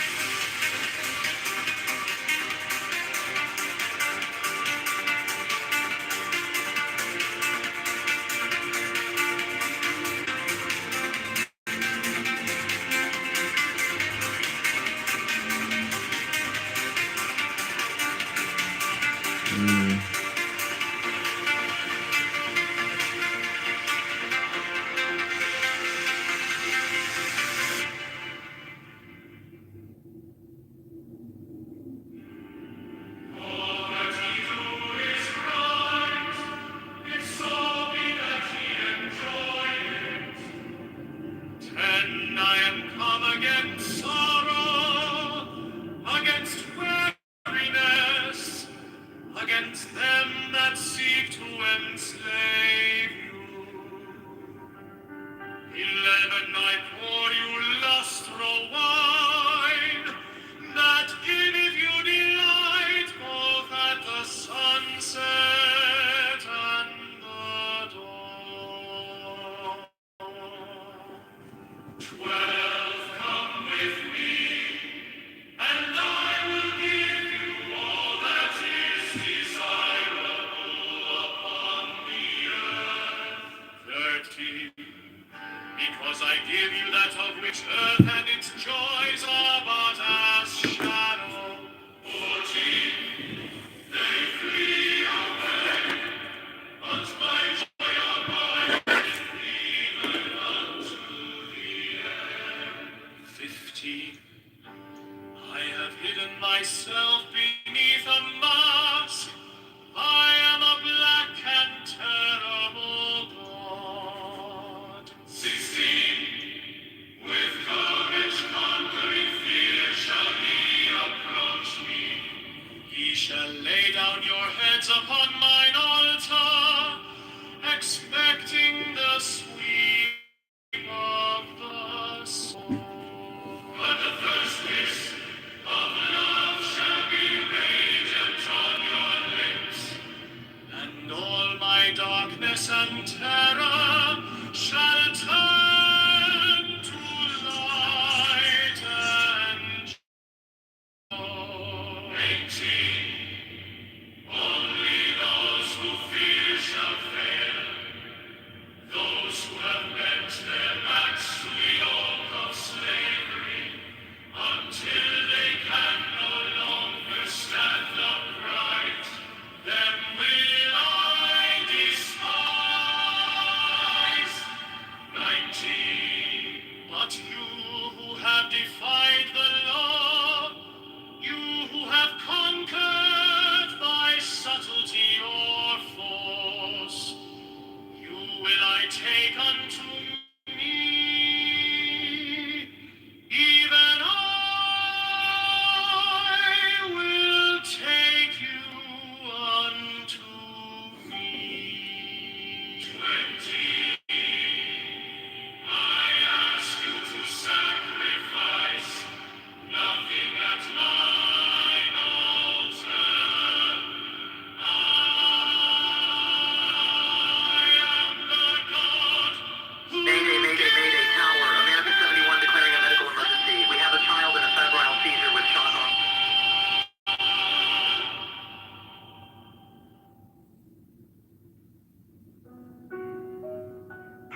eyes open but unresponsive, unable to move, requesting immediate.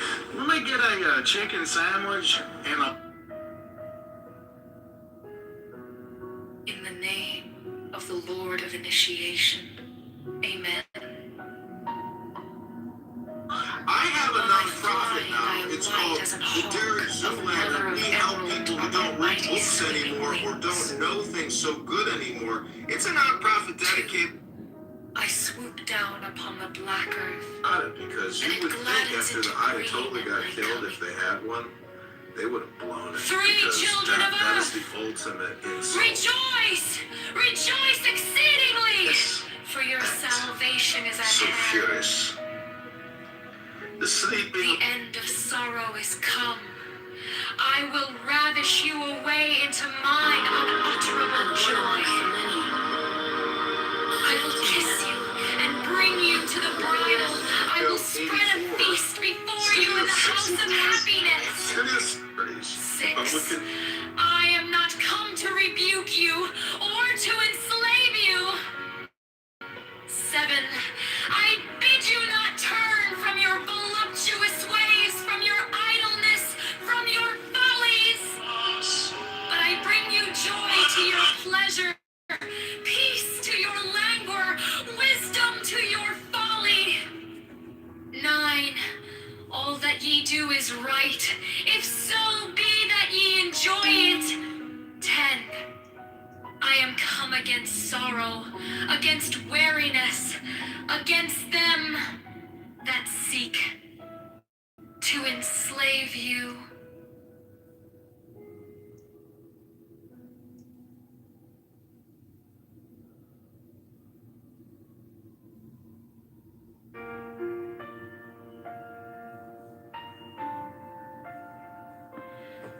In the name of the Lord of Initiation. Amen.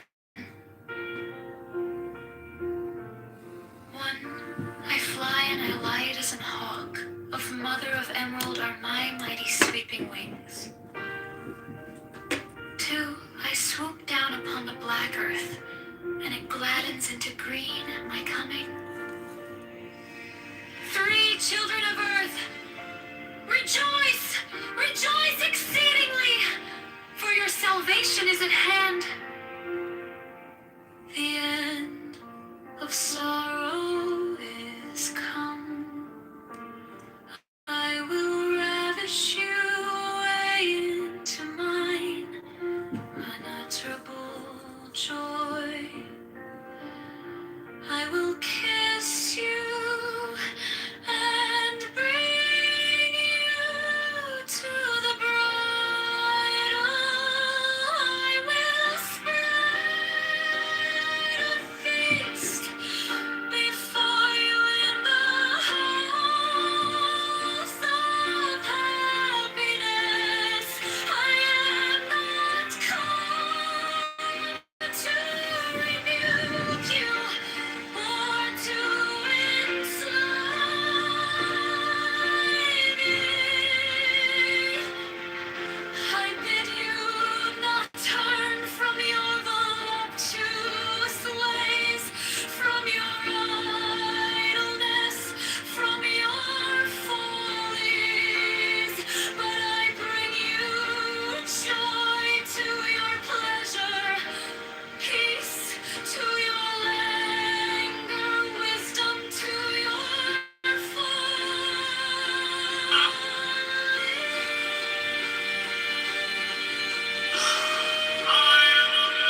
Be thou therefore prompt and active as the sylphs, but avoid frivolity and caprice. Be irritated and strong like the salamanders,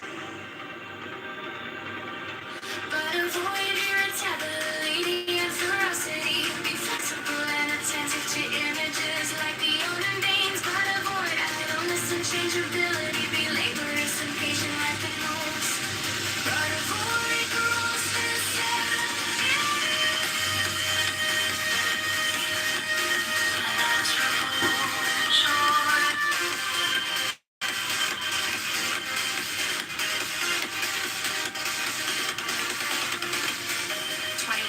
so shalt thou gradually develop the powers of thy soul, and fit thyself to command the spirits of the elements.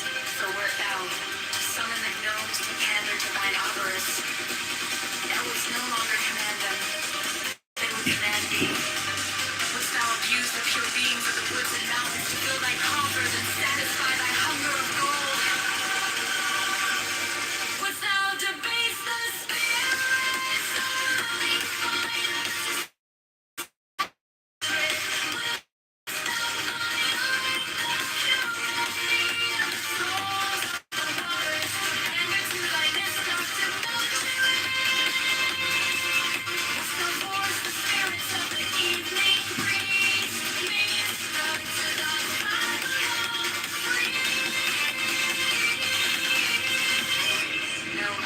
Such desires thou canst but attract the weak, not the strong. And in that case, the weak will have power over thee. 21. In the true religion there is no sect. Therefore take heed that thou blaspheme not the name by which another knoweth his God. For if thou do this thing in Jupiter, thou wilt blaspheme.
But avoid irritability and ferocity. Be flexible and attentive to images like the undines, but avoid idleness and changeability. Be laborious and patient like the gnomes, but avoid grossness and avarice. 20.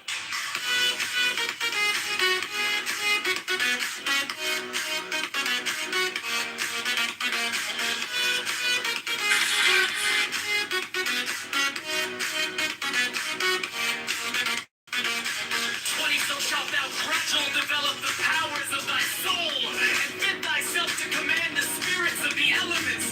For wert thou to summon the gnomes to pander to thine avarice, thou wouldst no longer command them, but they would command thee. Wouldst thou abuse the pure beings of the woods and mountains to fill thy coffers and satisfy thy hunger of gold?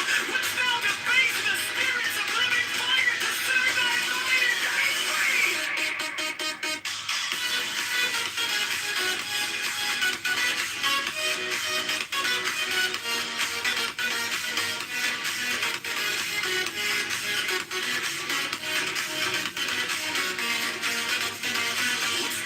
violate the purity of the souls of the waters to pander to thy lust of debauchery?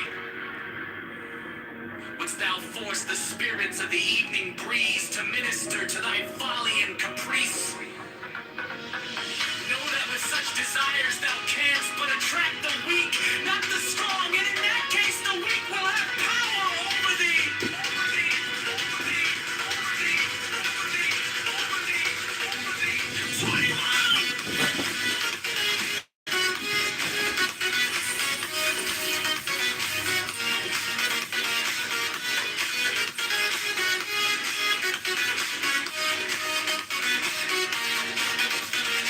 In the true religion there is no sex. Therefore take heed that thou blaspheme not the name by which another knoweth is God. For if thou do this thing in Jupiter, thou wilt blaspheme HB, foe, HB, God in Osiris, HB, foe, HB, Lord, asking ye shall have, seeking ye shall find, knock, and shall be opened unto you.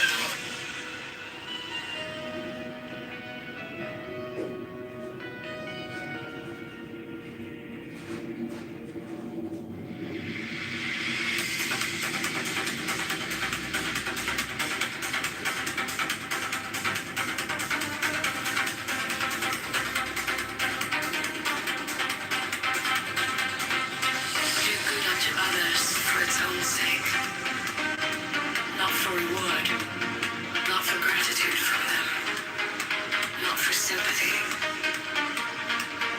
If thou art generous, thou wilt not longer for thine ears to be tickled by expressions of gratitude.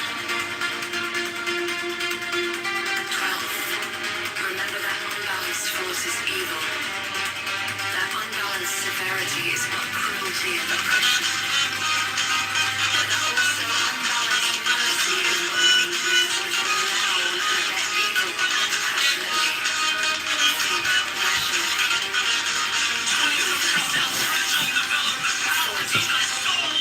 True ritual is as much action as word. It is will. 40. Remember that this earth is but an atom in the universe, and that thou thyself art but an atom thereon, and that even couldst thou become the god of this earth, whereon thou crawlest and grovellest, that thou wouldest, even then, be but an atom, and one amongst many. 15.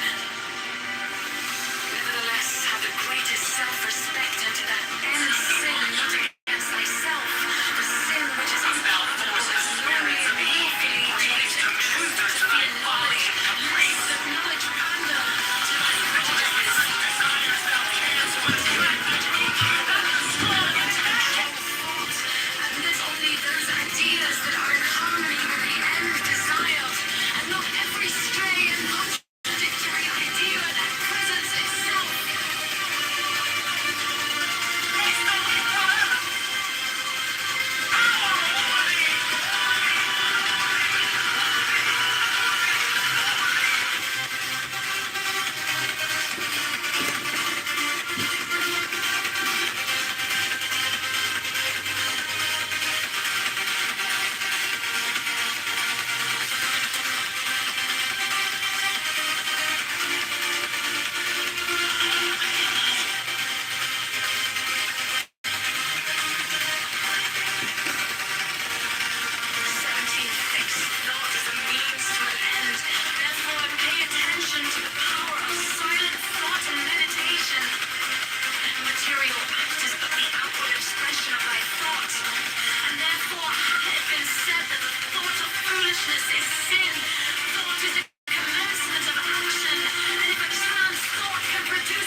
Establish thyself firmly in the equilibrium of forces, in the center of the cross of the elements, the cross from whose center the creative word issued in the birth of the dawning universe. 19. Be thou therefore prompt and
Love is the law. Not for reward, not for gratitude from them, not for sympathy. If thou art generous, thou wilt not long for thine ears to be tickled by expressions of gratitude. 12. Remember that unbalanced force is evil, that unbalanced severity is but cruelty and oppression, but that also unbalanced mercy is but weakness, which would allow and abet evil, act passionately, think rationally, be thyself. 13. True ritual is as much action as word. It is will.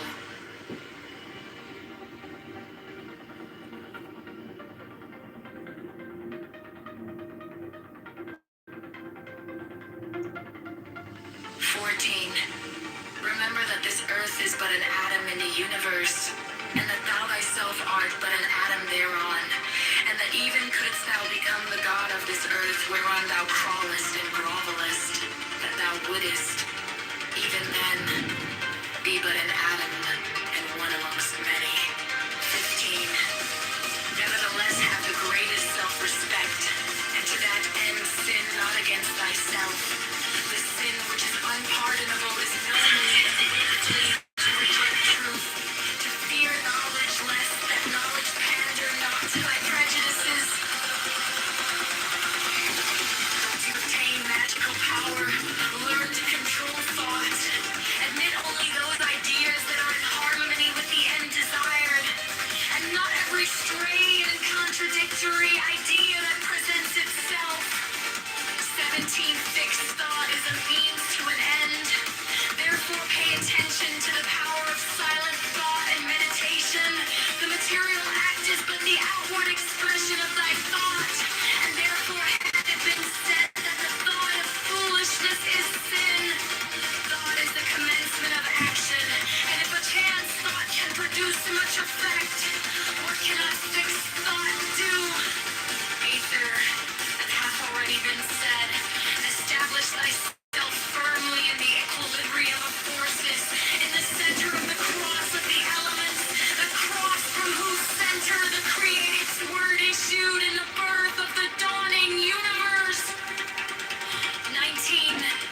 Be thou therefore prompt and active as the sylphs, but avoid frivolity and caprice. Be kind to arrogance and tourists and salamanders, but avoid irritability and ferocity. Be flexible and attentive to ninjas like the undines, but avoid idleness and changeability. Be laborious and patient like the gnomes, but avoid grossness and avarice.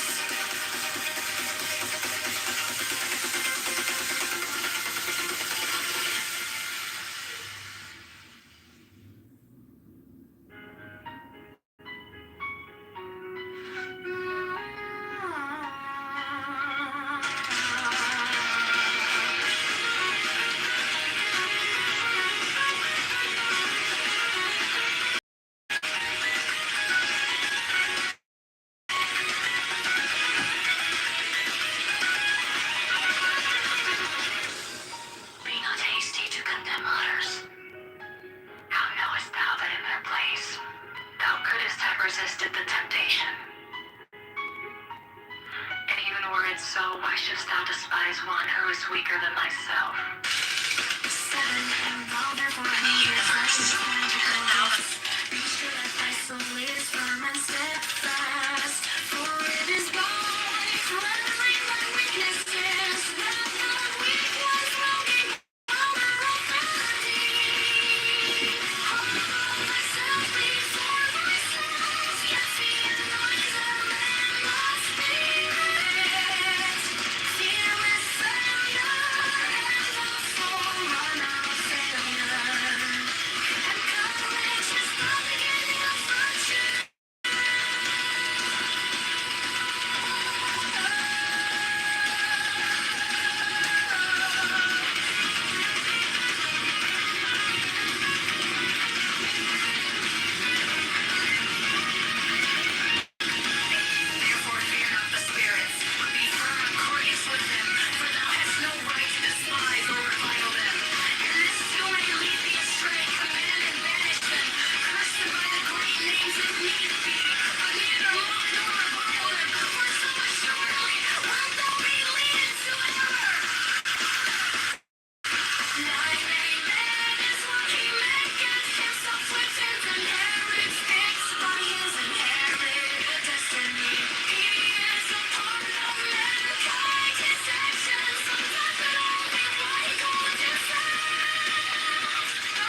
thou who aspirest unto our ancient order, that equilibrium is the basis of the work. If thou thyself hast not a sure foundation, whereon wilt thou stand to direct the forces of nature? Know then, that as man is born into this world amidst the darkness of matter, and the strife of contending forces, so must his first endeavor be to seek the light through their reconciliation. Thou then, who hast trials and troubles, rejoice because of them, for in them is strength, and by their means is a pathway opened unto that light.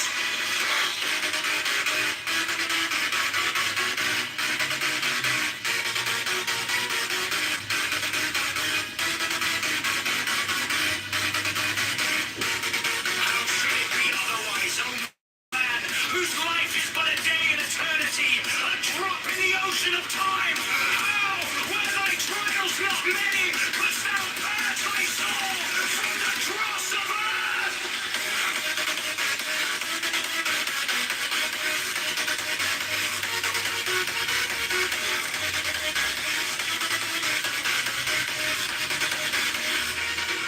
Is it but now that the higher life is beset with dangers and difficulties? Hath it not ever been so with the sages and hierophants of the past? They have been persecuted and reviled. They have been tormented of men. Yet through this also has their glory increased. Rejoice, therefore, O initiate, for the greater thy trial, the greater thy triumph, when men shall revile thee and speak against thee falsely. Hath not the Master said, Blessed art thou! Yet, O aspirant, let thy victories bring thee not vanity, for with increase of knowledge should come increase of wisdom. He who knoweth little thinketh he knoweth much, but he who knoweth much hath learned his own ignorance. Seest thou a man wise in his own conceit? There is more hope of a fool.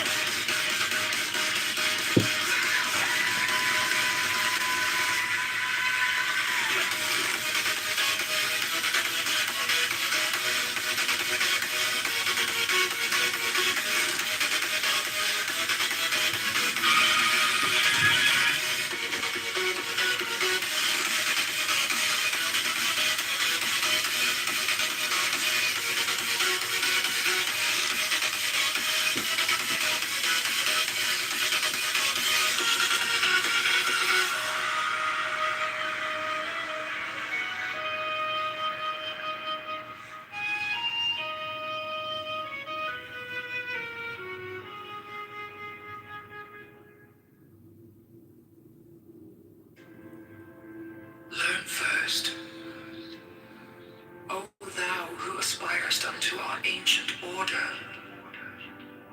that equilibrium is the basis of the work. If thou thyself hast not a sure foundation, whereon wilt thou stand to direct the forces of nature? Know then, that as man is born into this world amidst the darkness of matter and the strife of contending forces, so must his first endeavor be to seek the light through their reconciliation. Thou then, who hast trials and troubles, rejoice because of them, for in them is strength, and by their means is a pathway opened unto that light.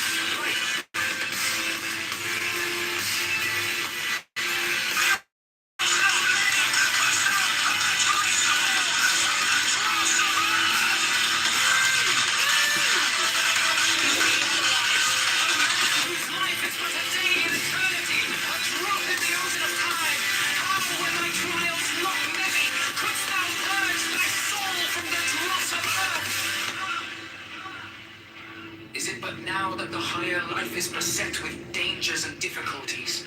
Hath it not ever been so with the sages and hierophants of the past? They have been persecuted and reviled. They have been tormented of men. Yet through this also has their glory increased. Rejoice, therefore, O initiate, for the greater thy trial, the greater thy triumph, when men shall revile thee and speak against thee falsely. Hath not the Master said, Blessed art thou? Yet, O aspirant, let thy victories bring not vanity, for with increase of knowledge should come increase of wisdom. He who knoweth little thinketh he knoweth much, but he who knoweth much hath learned his own ignorance. Seest thou a man wise in his own conceit? There is more hope of a fool than of him.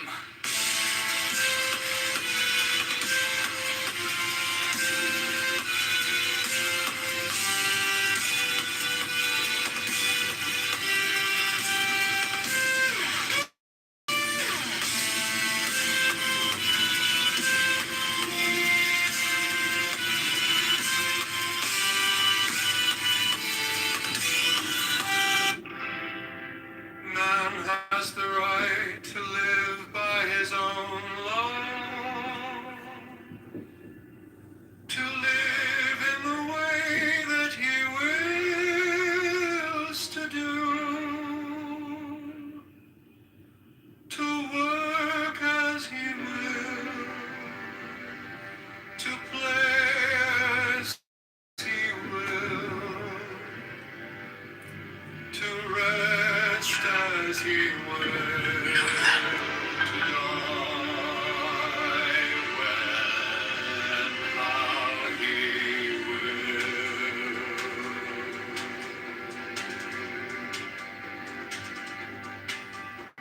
The man has the right to eat what he will,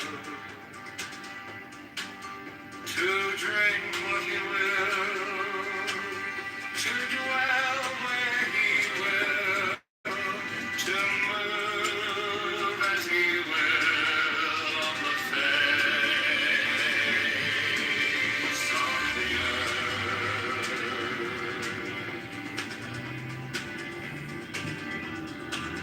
Free man has the right to think what he will, to speak what he will, Write what he will, to draw, paint, carve, etch, mold, build as he will,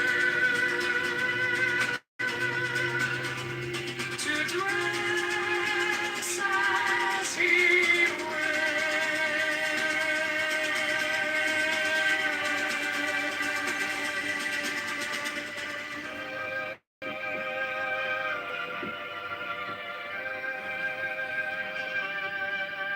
for a man has the right to love as he will. Take your fill and will of love as he will.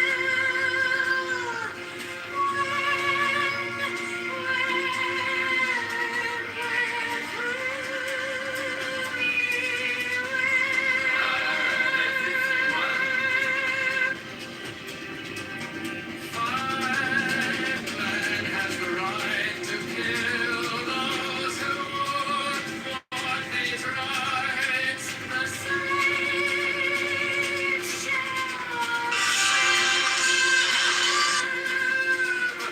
God is 50 love is the law. Love and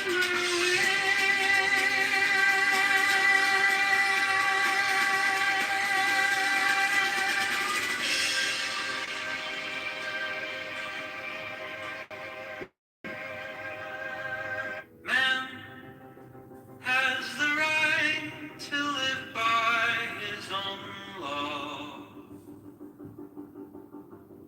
to live in the way that he wills to do, to work as he will, to play as he will,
paint, carve and mold, build as he will, to dress as he will, for man has the right to love as he will.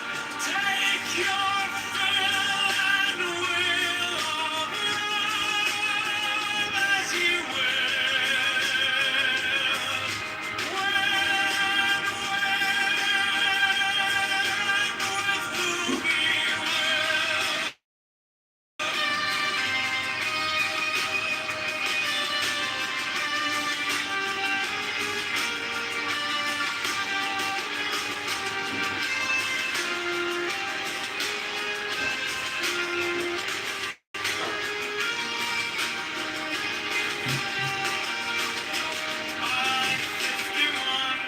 Five man has the right to kill those who would thwart these rights. The slaves shall serve.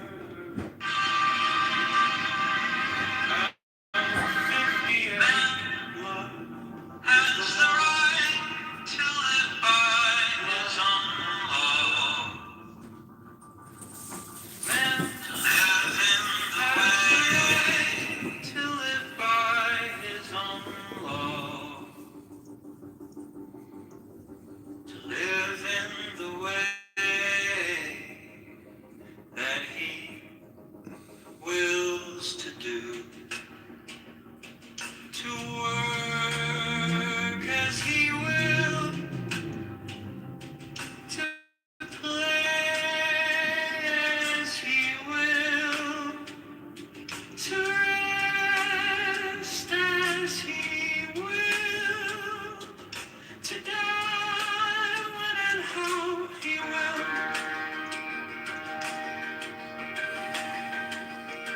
To man has the right to eat what he will,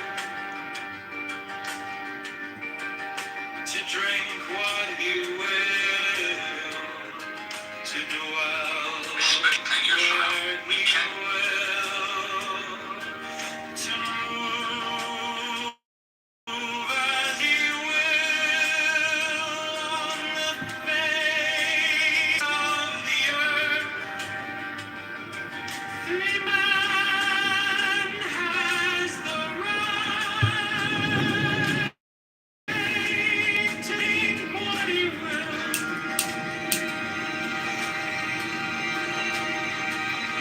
to speak what he will, to write what he will, to draw, paint, carve and mold, build as he will, to dress as he will, for man has the right to love as he will. Take your fill and will of love as he will.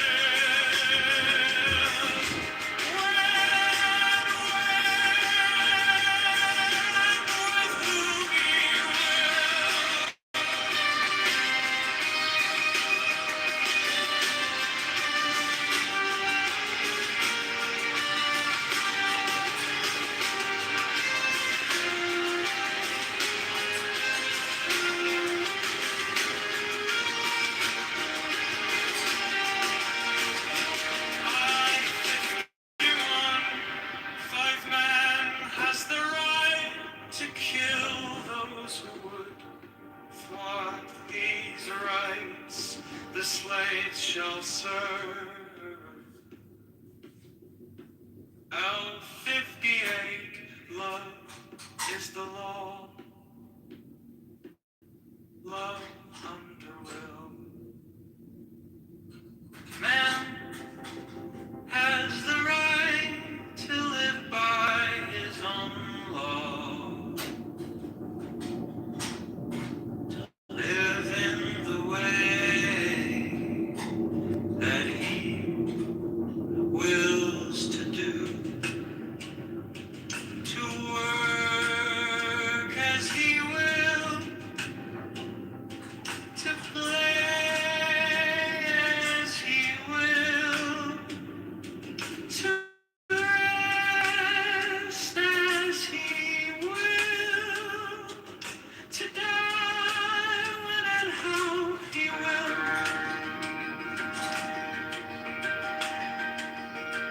To man has the right to eat what he will, to drink what he will, to dwell where he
shall serve.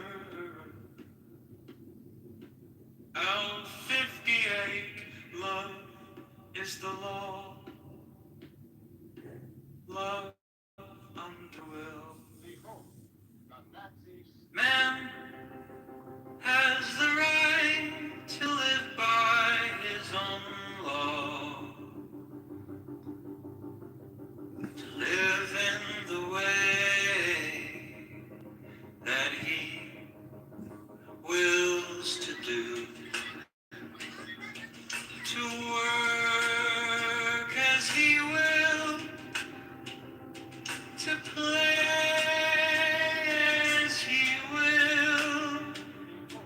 To rest as he will. To die when and how he will.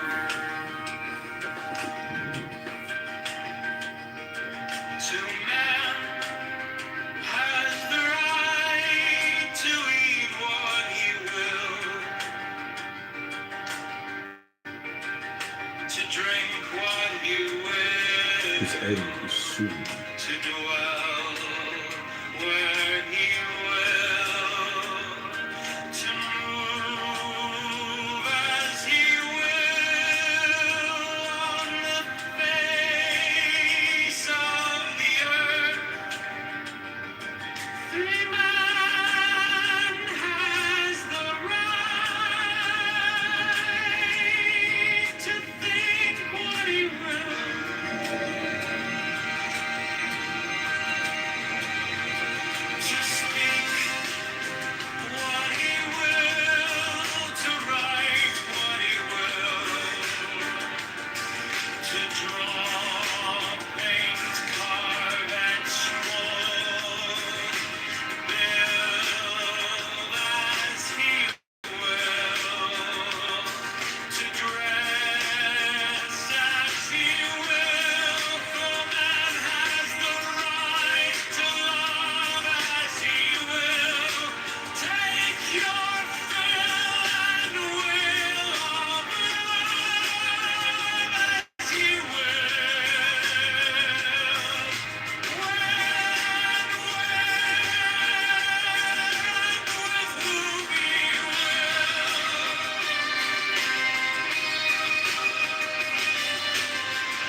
L58, love is the law. Love under will. Man has the right to live by his own law,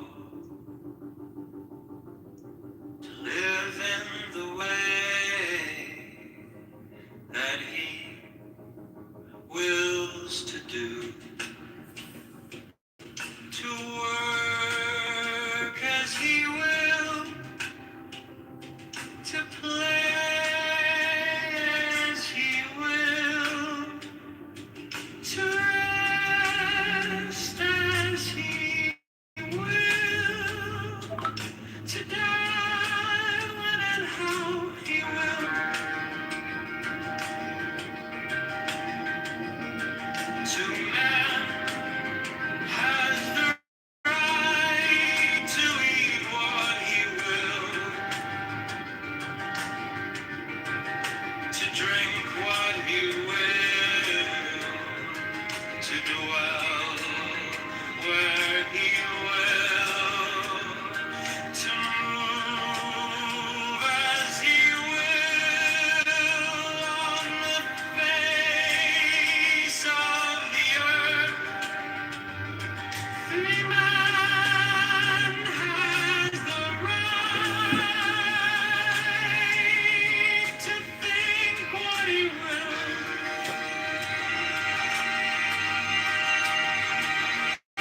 to speak what he will, to write what he will, to draw, paint, carve, and scroll, build as he will, to dress as he will, for man has the right to love as he will.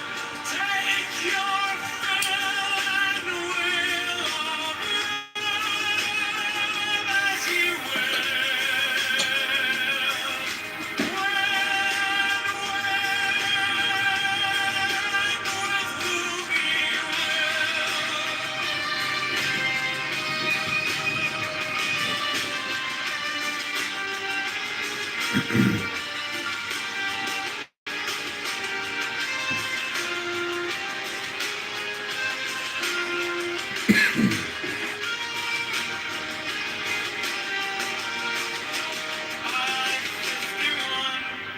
Five man has the right to kill those who would. For these rights the slaves shall serve. L58, love is the law. Love under will.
To dwell where he will, to move as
to die when and how he will.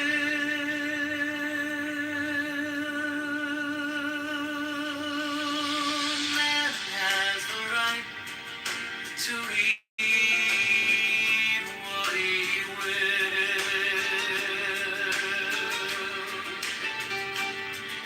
to drink what he will, to dwell where he will, to move as he will on the face of the earth. Free man has the right to think what he will,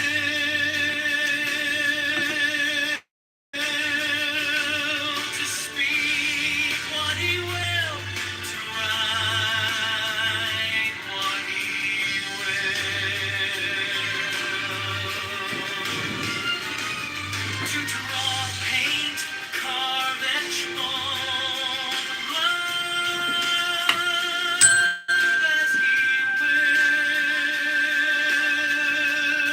to dress as he will.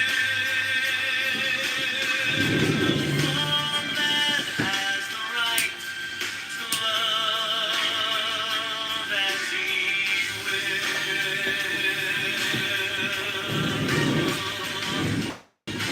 Take your fill and will of love as he will.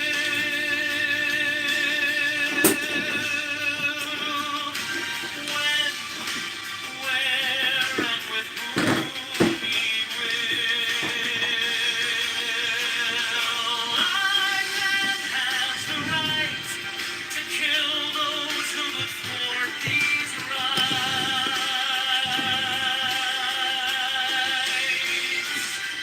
The slave shall serve 50 years. Love is the love underway.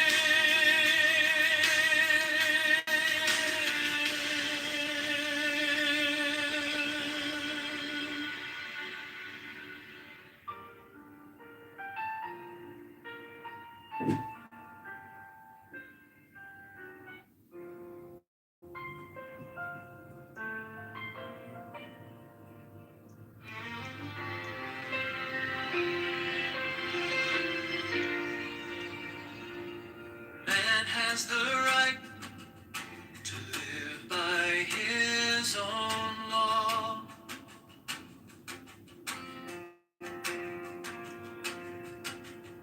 to live in the way that he wills to do,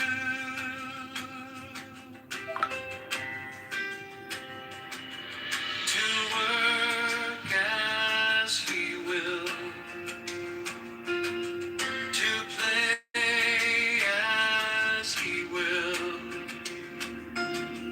to rest as he will,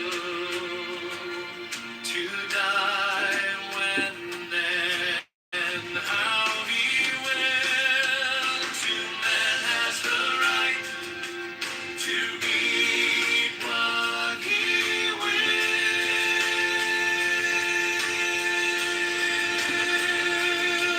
to drink what he will, to dwell where he will, to move as he will on the face of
is joy in the goal.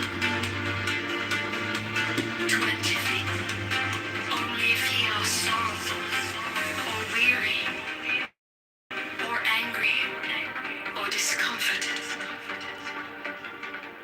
then ye may know that ye have lost the golden thread, the thread wherewith I guide you to the heart of the groves of Eleusis.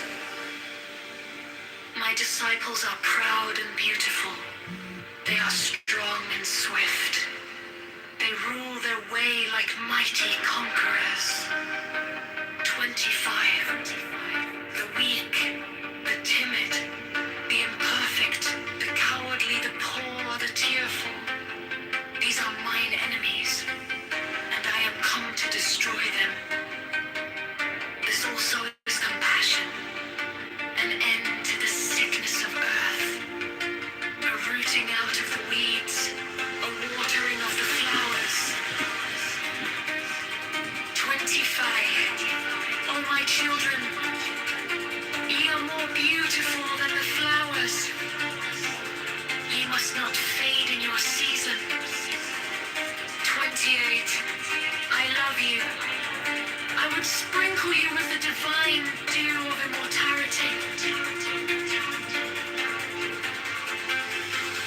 29. This immortality is no vain hope beyond the grave. I offer you the certain consciousness of bliss. 30. I offer it at once on earth before an hour had struck upon the bell. You shall be with me in the bones that are beyond decay.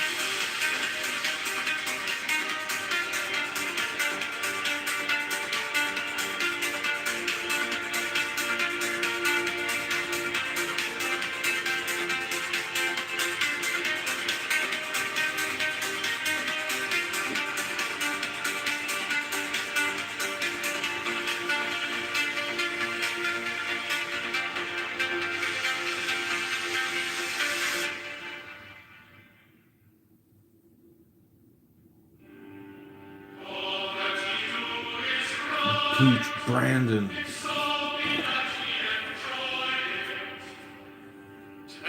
I am come against sorrow, against weariness, against them that seek to enslave you. 11 I pour you lustral wine, that giveth you delight both at the sunset and the dawn. 12 come with me, and I will give you all that is desirable upon the earth. 13. Because I give you that of which earth and its joys are but as shadow. 14. They flee away, but my joy abideth even unto the end. 15. I have given myself beneath a mask. I am a black and terrible God. 16.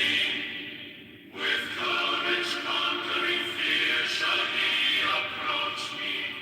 He shall lay down your heads upon mine altar, expecting the sweep of the sword. But the first kiss of love shall be radiant on your lips, and all my darkness and terror shall turn to light and joy. 18. Only those who fear shall fail, those who have bent their backs to the yoke of slavery, until they can no longer stand upright, them will I despise. 19. But you who have defied the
In the name of the Lord of Initiation. Amen. When I fly and I alight as an hawk, of mother of emerald are my mighty sweeping wings. 2. I swoop down upon the black earth, and it gladdens into green at my coming. 3 children of earth, rejoice! Rejoice exceedingly, for your salvation is at hand. The end of sorrow is come. I will ravish you away into mine unutterable joy. I will kiss you and bring you to the bridal. I will spread a feast before you in the house of happiness. 6. I am not come to rebuke you or to enslave you. 7. I bid you not turn from your voluptuous ways, from your idleness, from your follies. But I bring you joy to your pleasure, peace to your languor, wisdom to your folly. 9. All that ye do is right, if so be that ye enjoy it.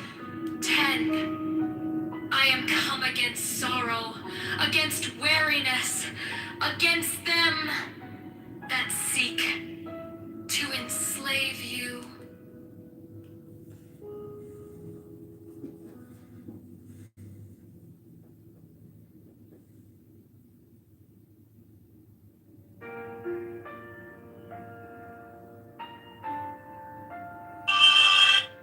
In the name of the Lord of Initiation. Amen. 1. I fly and I light as an hawk. Of mother of emerald are my mighty sweeping wings. 2. I swoop down upon the black earth, and it gladdens into green at my coming. 3. Children of earth, rejoice! Rejoice exceedingly, for your salvation is at hand. The end of sorrow is come. I will ravish you away into mine unutterable joy. I will kiss you and bring you to the bridal. I will spread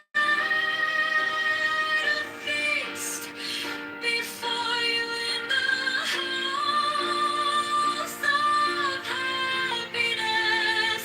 I am not come to rebuke you or to enslave you.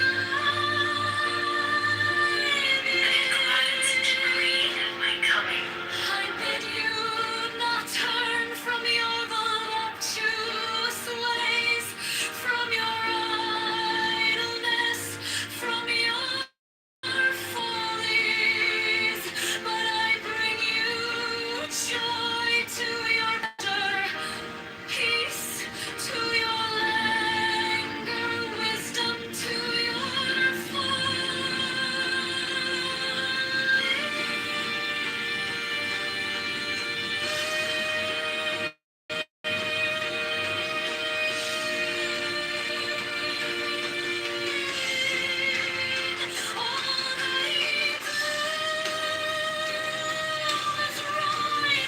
If so be that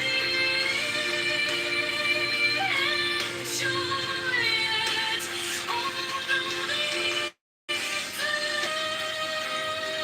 is right, if so be that enjoy it. 10. I'm come against sorrow, against weariness, against them that seek to enslave you.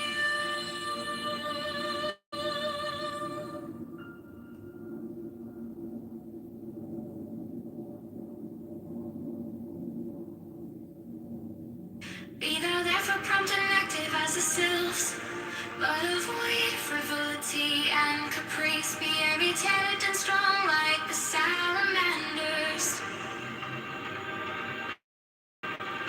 but avoid irritability and ferocity. Be flexible and attentive to images like the ornaments, but avoid idleness and changeability. Be laborious and patient like the gnomes, but avoid grossness.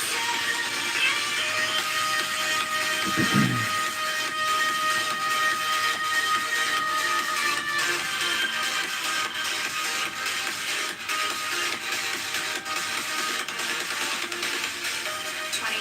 So shalt thou gradually develop the powers of thy soul, and fit thyself to command the spirits of the elements. For wert thou to summon the gnomes to pander to thine avarice, thou wouldst no longer command them, they would command thee. Wouldst thou abuse the pure beings of the woods and mountains to fill thy coffers and satisfy thy hunger of gold?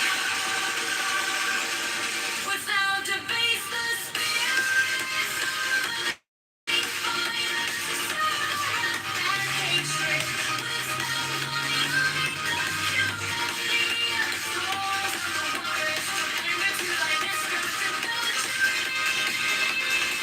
Wouldst thou force the spirits of the evening breeze, minions up to thy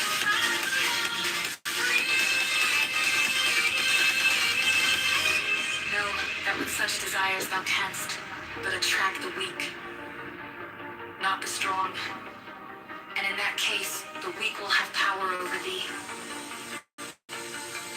21. In the true religion there is no sect.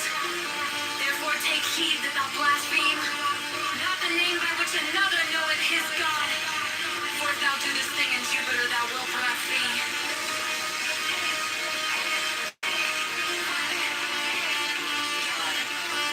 In Osiris,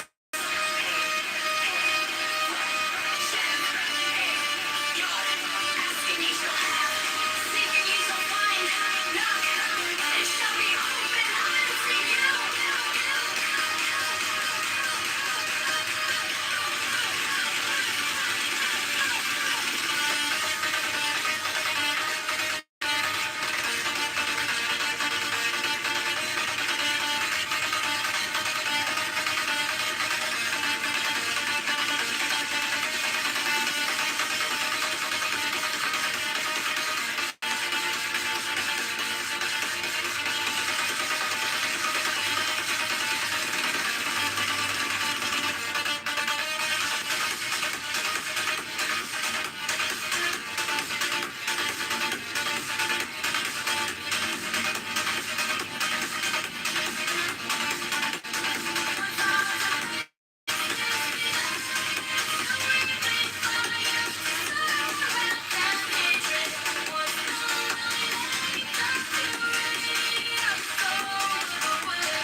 Be thou therefore prompt and active as the sylphs, but avoid frivolity and caprice.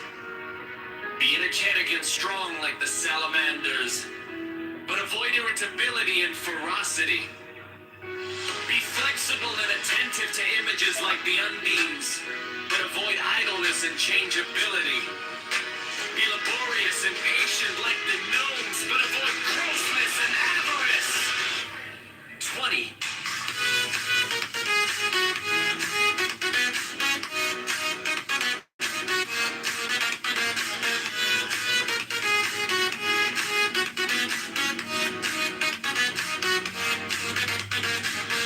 So shalt thou gradually develop the powers of thy soul, and fit thyself to command the spirits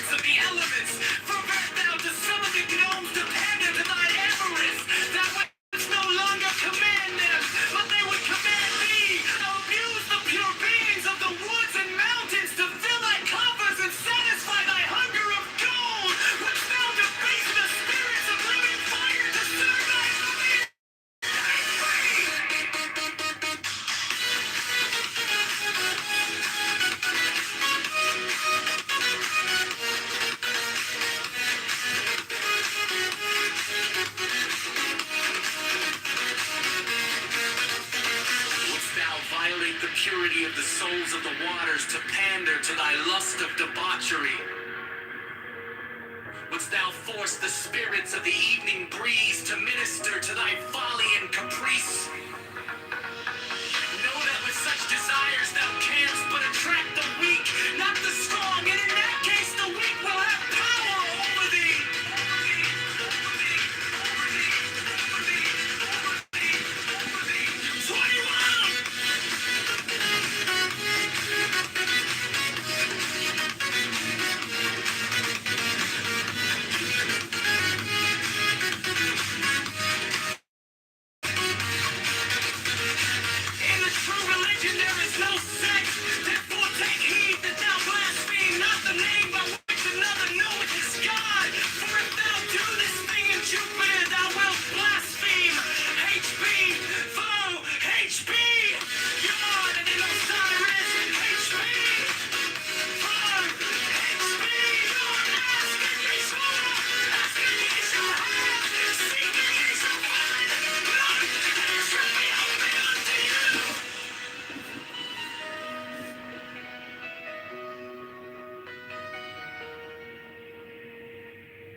14.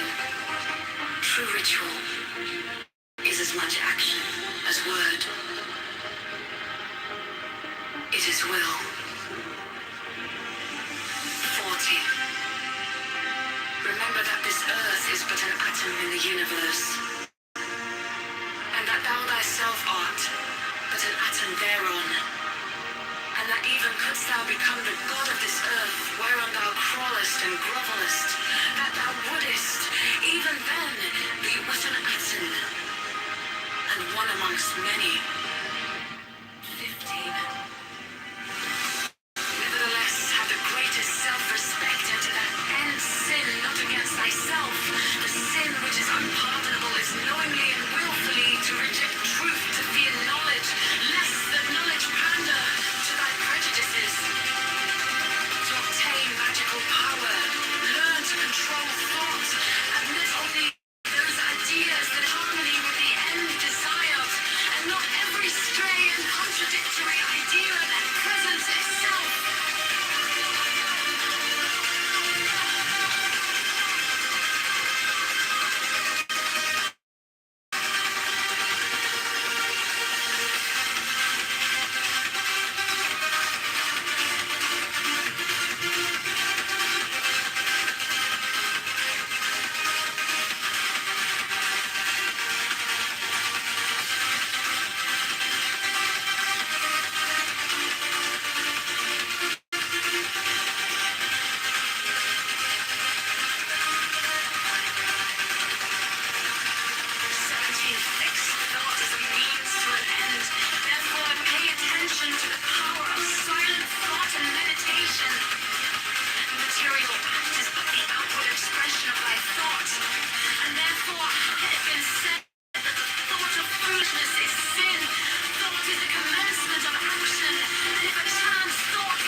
Establish thyself firmly in the equilibrium of forces, in the center of the course of the elements, that cross from whose center the creative word issued in the birth of the dawning universe. 19. Be thou therefore prompt and active active as the sylphs, but avoid frivolity and caprice. Be energetic and strong like the salamanders, but avoid irritability and ferocity. Be flexible and attentive to images like the undines, but avoid idleness and changeability. Be laborious, voracious, like a nose, but avoid grossness and avarice.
Severity is but cruelty and oppression, but that also unbalanced mercy is but weakness, which would allow and abet evil act passionately, think rationally, be thyself. 13. True ritual is as much action as word. It is will.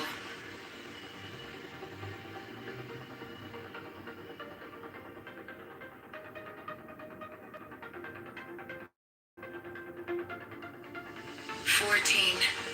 Remember that this earth is but an atom in the universe, and that thou thyself art but an atom thereon, and that even couldst thou become the god of this earth whereon thou crawlest and grovelest, that thou wouldest, even then, be but an atom and one amongst many. 15. Nevertheless have the greatest self-respect, and to that end sin not against thyself. The sin which is unpardonable is knowingly and willfully to reject truth, to fear knowledge lest that knowledge pander not to thy prejudices. Obtain magical power, learn to control thought, admit only those ideas that are in harmony with the end desired, and not every stray and contradictory idea that presents itself. 17. Fixed thought is a means to an end. Therefore pay attention to the power of silent thought and meditation.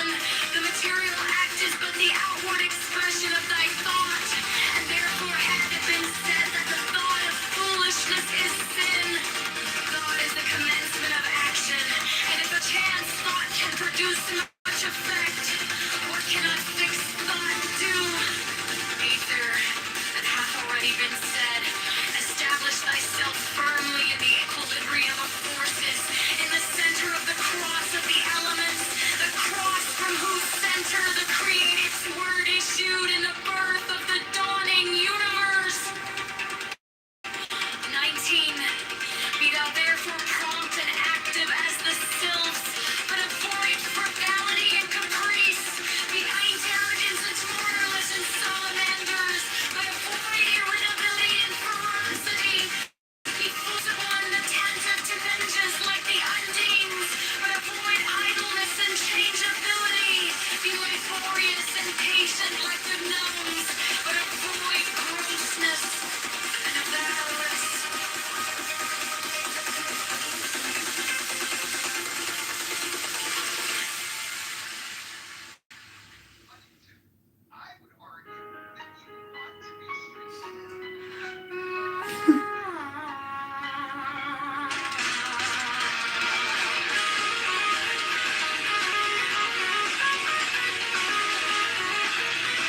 resisted the temptation. And even were it so, why shouldst thou despise one who is weaker than thyself? 7. Call therefore who desires magical gifts. Be sure that thy soul is firm and steadfast. For it is by flattering thy weaknesses that the weakness will be power of body. Humble thyself before thyself, yet fear not the man of spirit.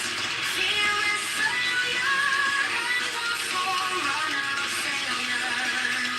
And courage is the beginning of virtue.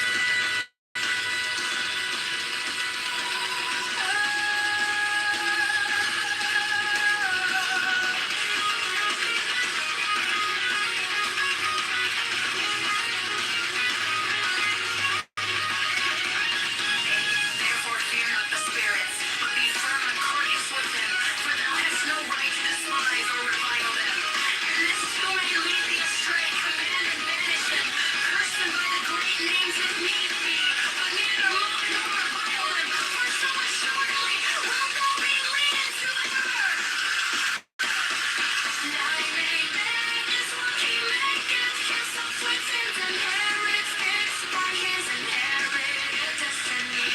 He is a part of mankind, his actions are gathered only what he calleth himself.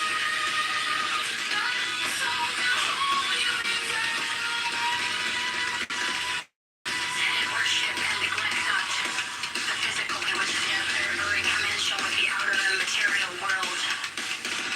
Therefore, let thy mental equilibrium be above disturbance by material events. Strengthen and control the animal passions. Discipline the emotions and the reason.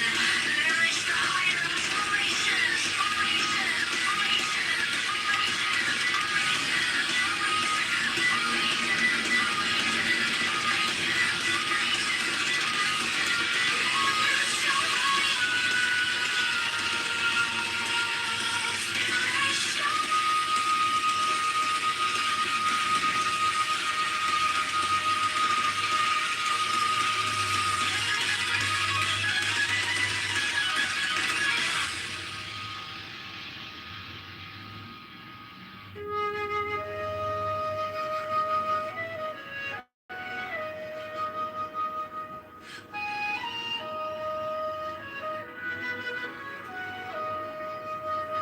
Learn first, O thou who aspirest unto our ancient order, that equilibrium is the basis of the work. If thou thyself hast not a sure foundation, whereon wilt thou stand to direct the forces of nature? Know then, that as man is born into this world amidst the darkness of matter, and the strife of contending forces, so must his first endeavor be to seek the light through their reconciliation. Thou then, who hast trials and troubles, rejoice because of them, for in them is strength, and by their means is a pathway opened unto that light.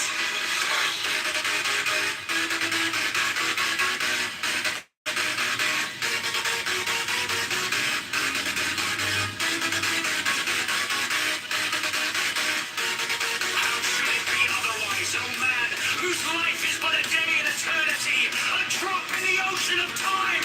How, were thy trials not many, couldst thou purge thy soul from the dross of earth?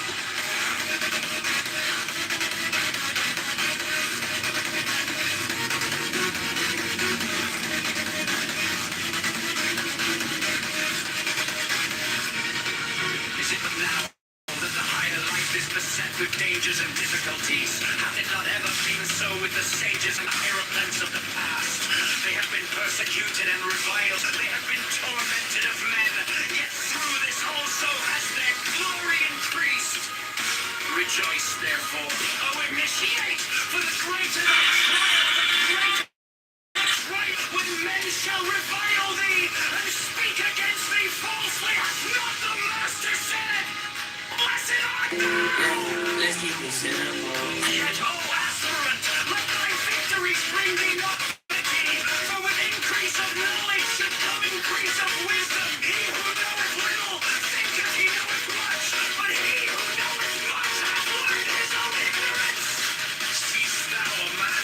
in his own conceit. There is more hope of a fool.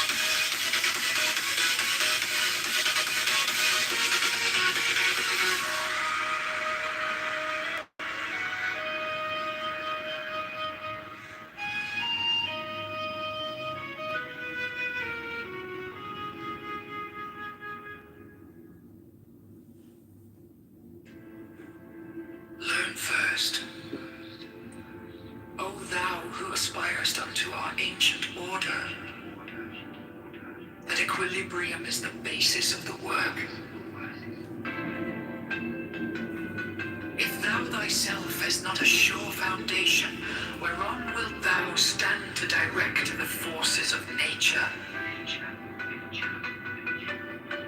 Know then, that as man is born into this world amidst the darkness of matter and the strife of contending forces, so must his first endeavor be to seek the light through their reconciliation. Thou then, who hast trials and troubles, rejoice because of, for in them is strength, and by their means is a pathway opened unto that light.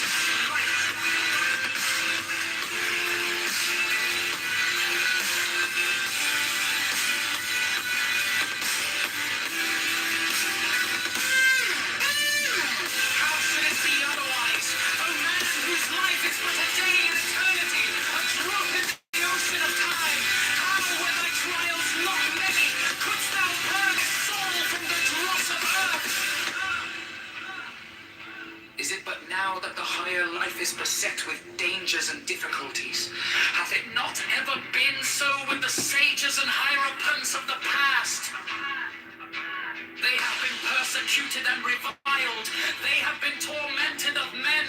Yet through this also has their glory increased. Rejoice, therefore, O initiate, for the greater thy trial, the greater thy triumph when men shall revile thee and speak against thee falsely. Hath not the Master said, Blessed art thou? Yet, O aspirant, let thy victories bring not vanity, for with increase of knowledge should come increase of wisdom. He who knoweth little thinketh he knoweth much, but he who knoweth much hath learned his own ignorance. Seest thou a man wise in his own conceit? There is more hope of a fool than of him.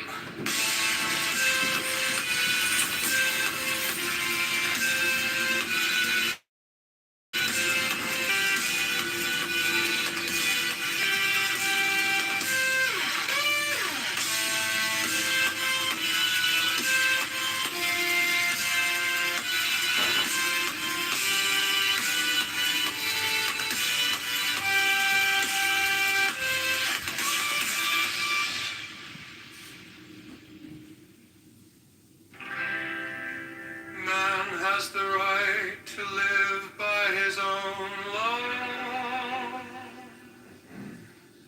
to live in the way that he wills to do, to work as he will. If thou thyself hast not a sure foundation, whereon wilt thou stand to direct the forces of nature? To rest as he will. Know then, that as man is born into this world amidst the darkness of matter and the strife of contending forces, so must his first endeavor be to... Man has the right to eat what he will, to drink what he will, to dwell where he will, to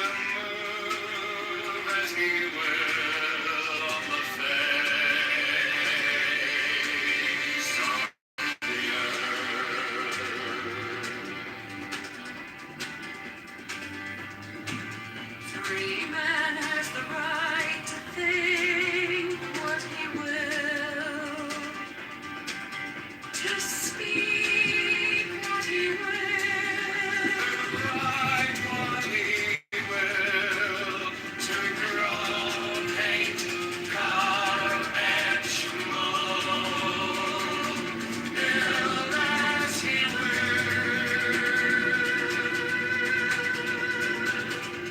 to dress as he will. Demon vomit.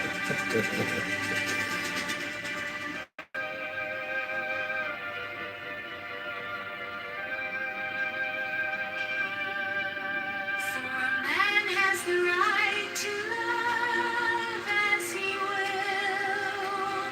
Take your fill and will of love as he will.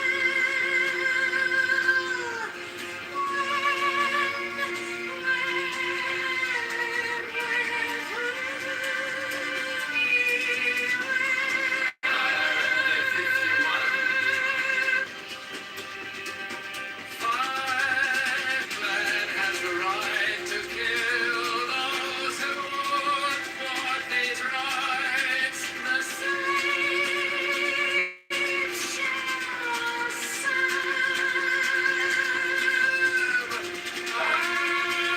On his safety earth.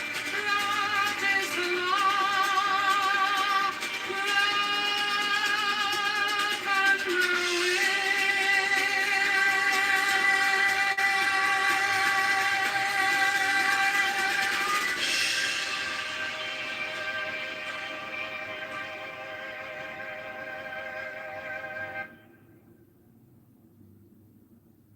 man has the right to live by his own law, to live in the way that he wills to do, to work as he will, to play as he will, to rest as he will, to die when and how he will.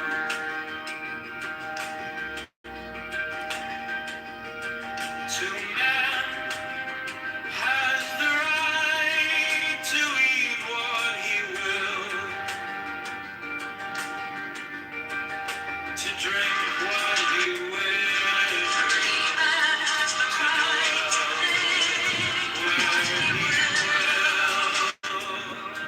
to move as he will on the face of the earth. Free man has the right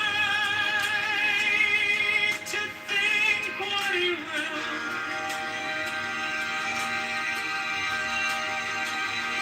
to speak what he will, to write what he will, to draw, paint, carve, etch, mold, build as he will, to dress as he will. For man has the right to love as he will. Take your fill and will of love as he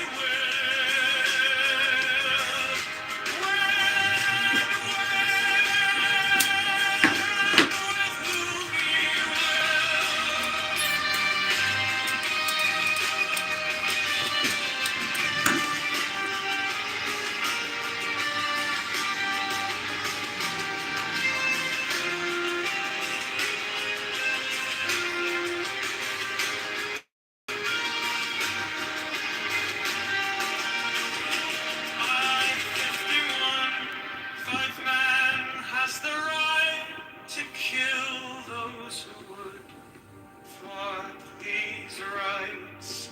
The slaves shall serve. 58, love is the law. Love under will.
Take your fill and will of love as he will, when, where, and with whom he will. Yes.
Man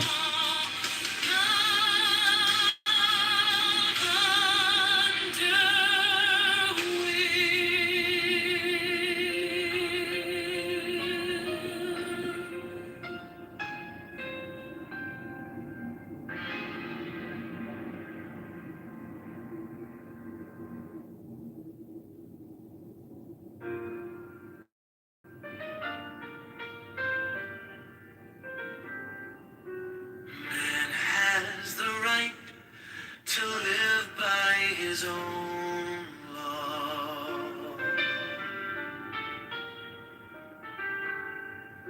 to live in the way that he wills to do,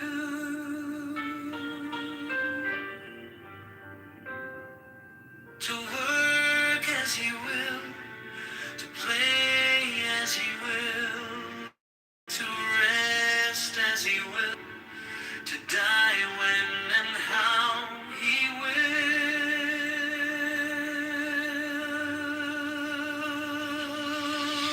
Man has the right to eat what he will,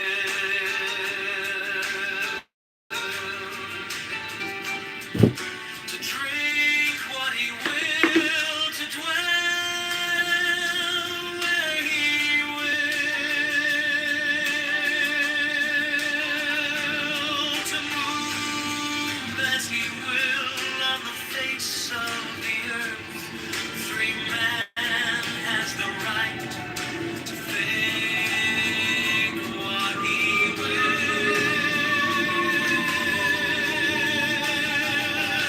to speak what he will, to write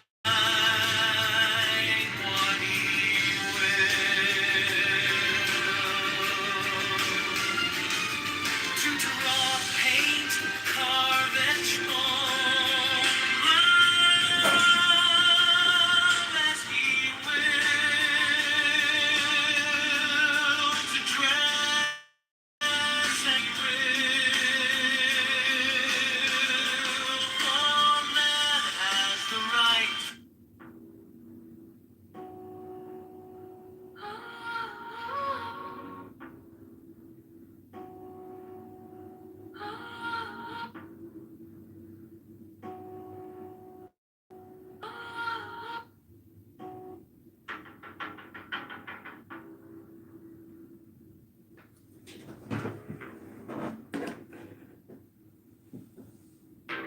Give me the sign of the open eye, a riddle of shadows where whispers lie, the thorny thigh, the maddening cry. Open, open, open. I am the serpent shades.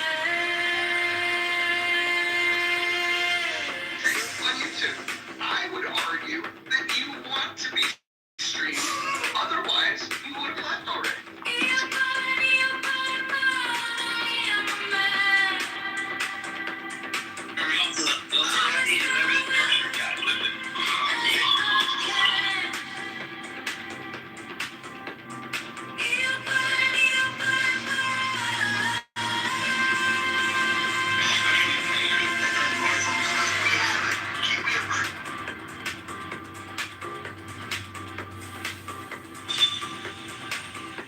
The eagle strives on his journey. The beast emerges, the gods withdraw. A storm of silence. Kitover interfered in 2000.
skies where the starlight comes.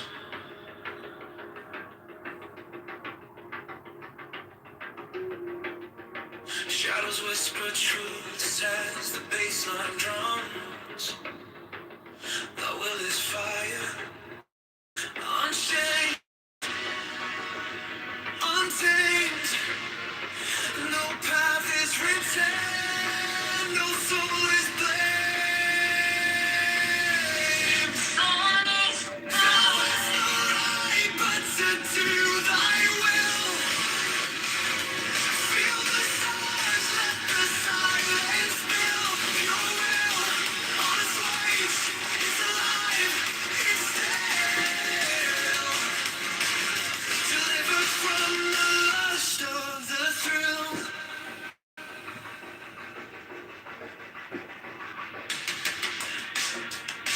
Echo shattered glass where the circuits glow.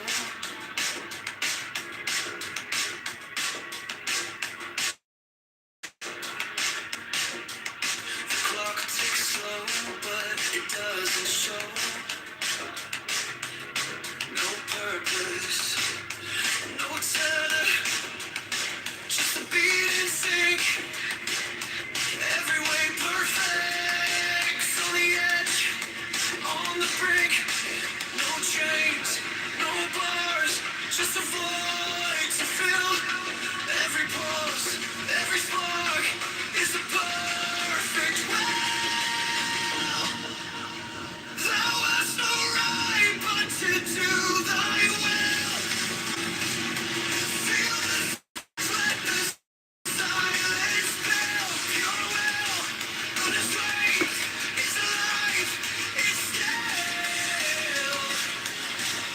Delivered from the lust of the thrill. In the endless dark where the echoes play. No other shall say nay, no other shall stay. Through the wires, through the smoke, let it all decay. The will remains forever in the fray.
You know what?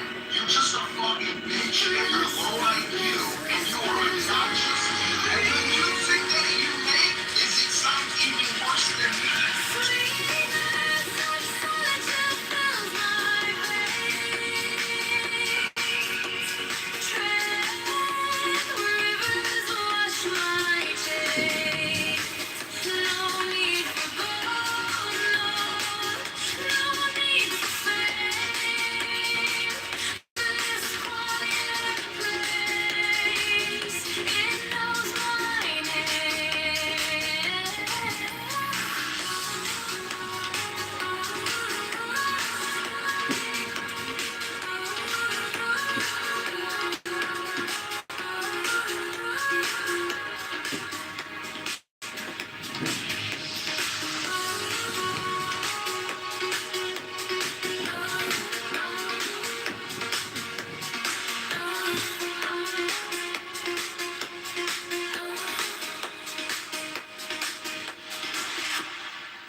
No fire burn like passion wild, no losing through like hatred piled.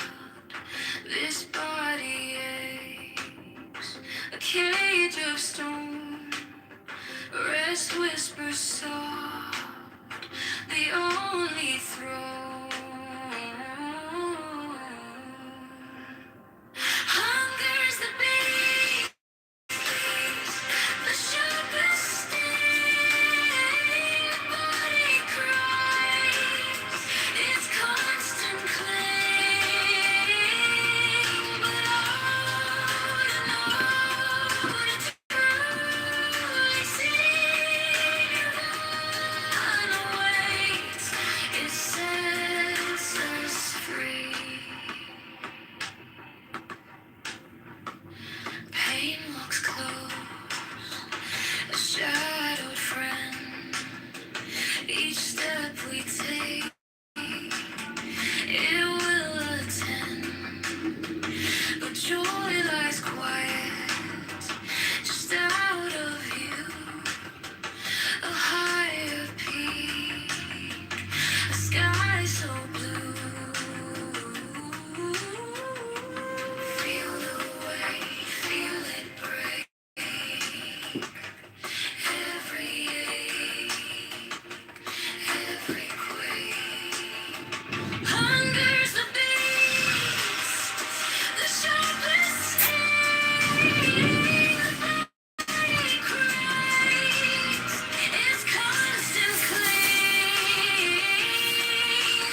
carry peace into the night. I believe that we'll rise again. No hatred, no pain, no bitterness. I believe that. Let the light begin. Among the broken.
mystical union of fairy and fawn. A dance in the shadows from dusk until dawn. Unspoken the whispers that drift through the trees. Unbroken the vow carried soft on the breeze. Oh, fiery Valkyrie, I invoke, through the flames and the embers, the spell is bespoke. Your arrows and slinging, the spring's tender glow. A force wild and brilliant, a power I know.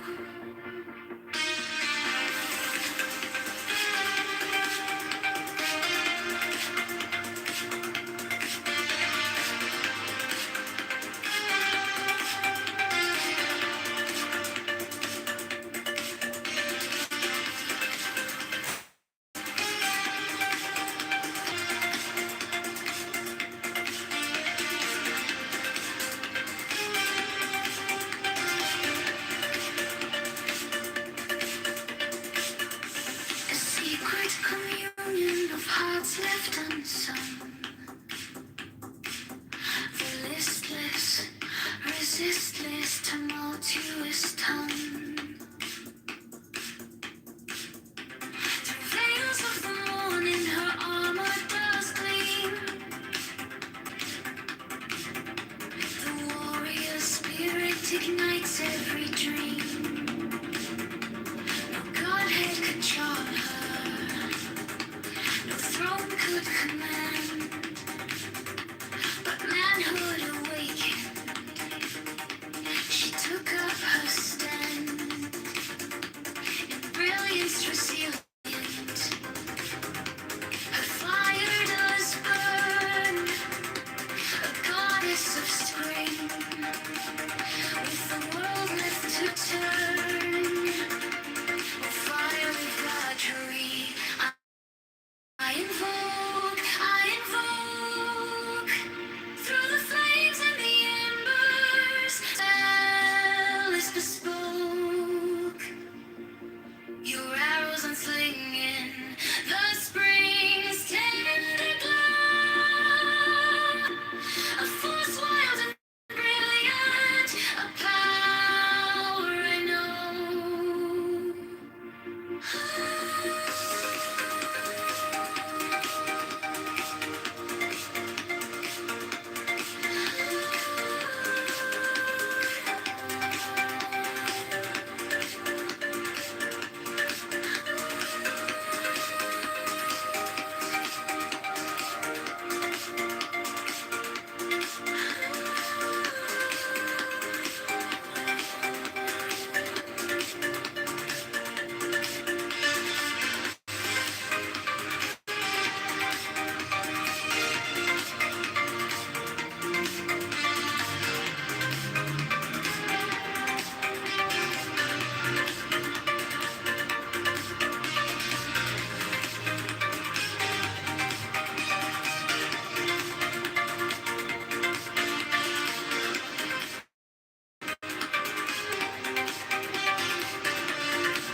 By the mystical union of fairy and fawn, dance in the shadows from dusk until dawn. Unspoken the whispers that drift through the trees. Unbroken the vow carried soft on the breeze. Oh, fiery Valkyrie, I invoke,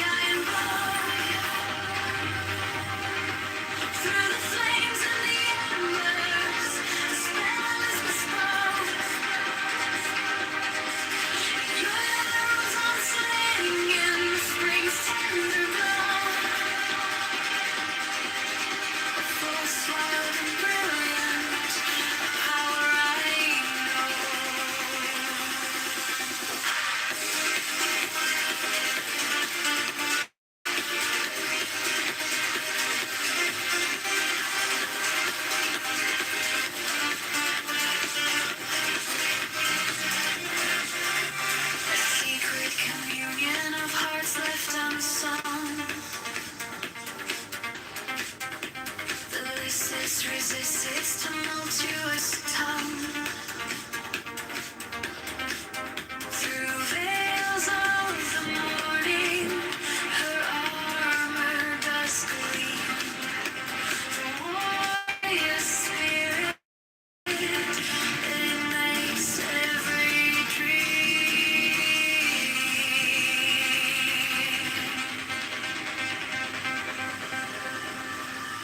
No godhead could charm her, no throne could command, but manhood awakened, she took up her stand. In brilliance at the end, her fire does burn. A goddess of spring, with the world left to turn. Oh, fiery Valkyrie, I invoke.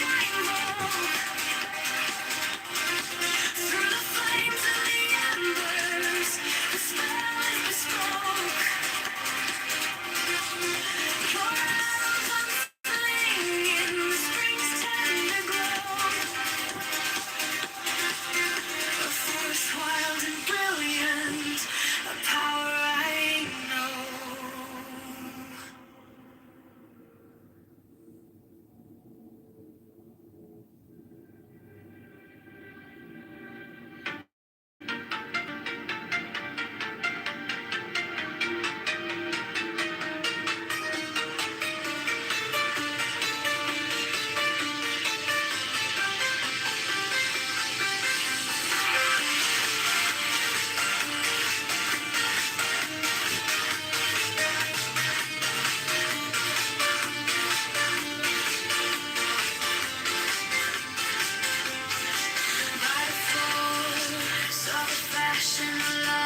Through the storm, through the smoke, I survive. I survive.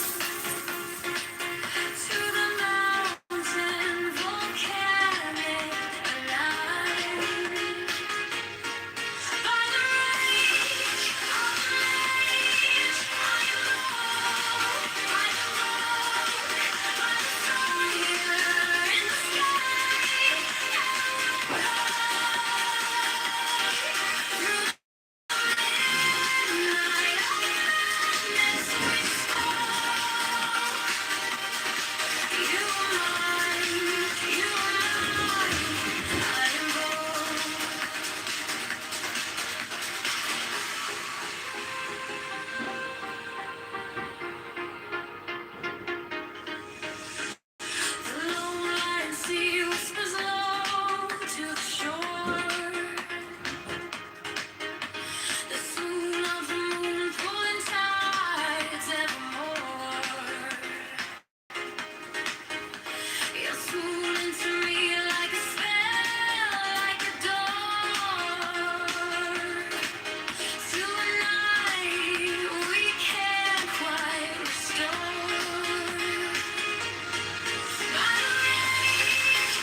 Sentinel pine on the cliff clings tight, a silhouette carved in the shadow of night. The stars overhead burn cold and bright, but they can't touch the heat of that fire.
Shadows dance, they break the light, echoes hum, the stars ignite. I was yours, you were mine, a spell woven in the spine.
Crimson skies, the hour bends, time unslows, but never ends. Fingers trace the edge of fear. Your voice lingers, sharp and clear.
Winds will howl, the earth will quake. Promise held, a vow won't break. Though I try, though I choke,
Nothing is new, not tonight. Nothing divides in this truth. The universe hides. No borders, no walls, no lines to trace. A single thought spans endless space.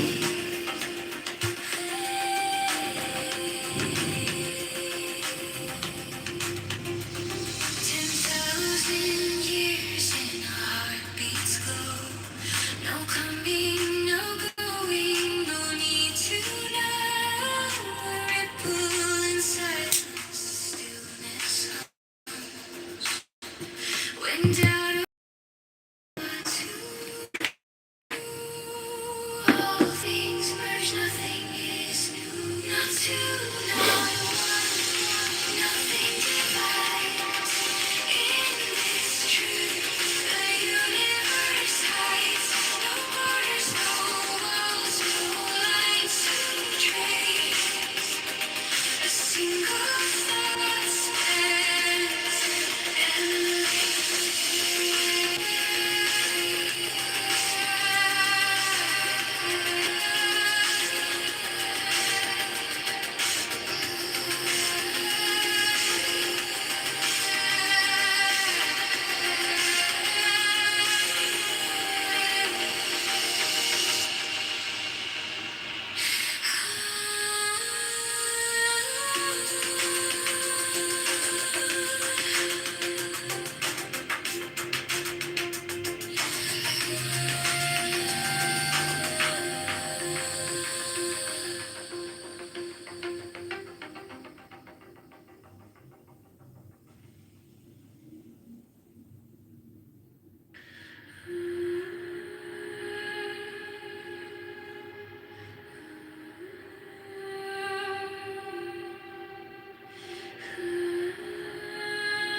the eye stays open wide, it never rests. No dreams to chase, no fleeting quest. The mind unmoved, no lines to draw. 10,000 whispers, one single law.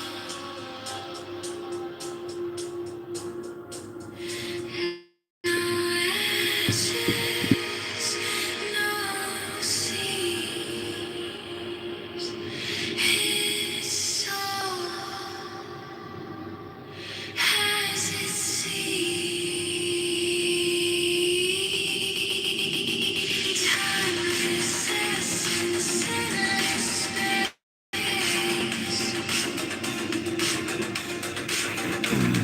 No entanglements, no race. Stillness moves.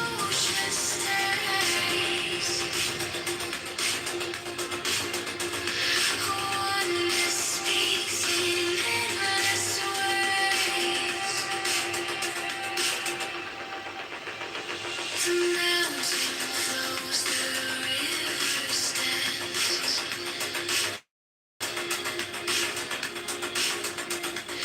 Grains of time slip through my hands. No need to measure, no need to guide. The self is timeless outside the mind. No cause, no ties, no truth, no lies. Release the weight, this causeless state. Timeless essence, endless space. No entanglements, no race. Stillness moves, motion stays. Oneness speaks in endless ways.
Dreams and flowers hang in the sky.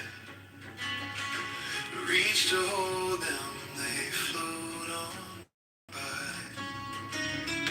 And grasping shadows, it makes no sense.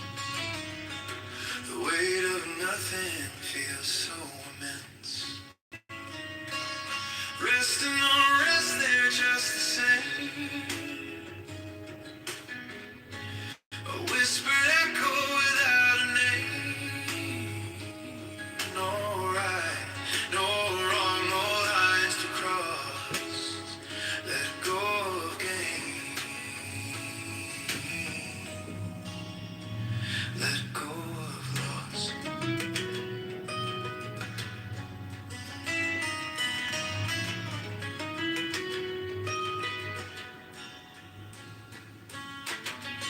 A mirror ripples with every glance. Truth and fiction caught in a dance. The mind it builds a fragile wall, but every duality's bound to fall. It's foolish to chase the air. There's nothing solid there.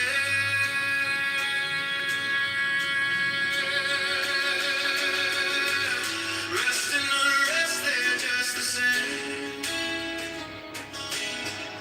A whispered echo without a name. No right, no wrong, no lines to cross. Let go again. Let go of loss.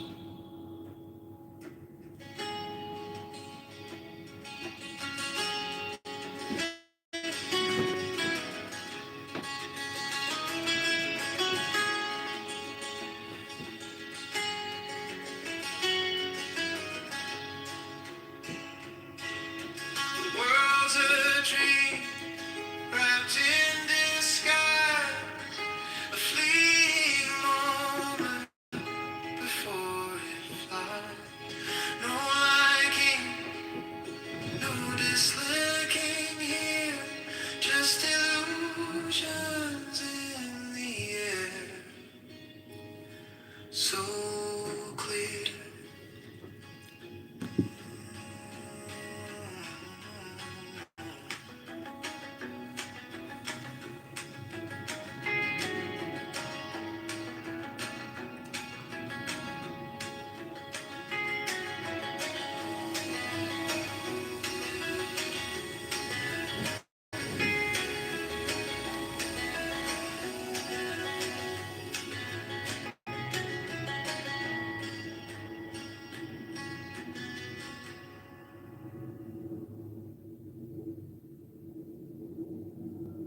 your name. Every note I hit still bleeds for you. But you don't feel a thing. You don't feel a thing. This love turned cold in a hard way. Tears on the mic while the track play. Got a hold of wire singing my heartbreak. But it's only me in this pain.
shadow sticks smeared, and all the things I could fear felt to fog and disappeared.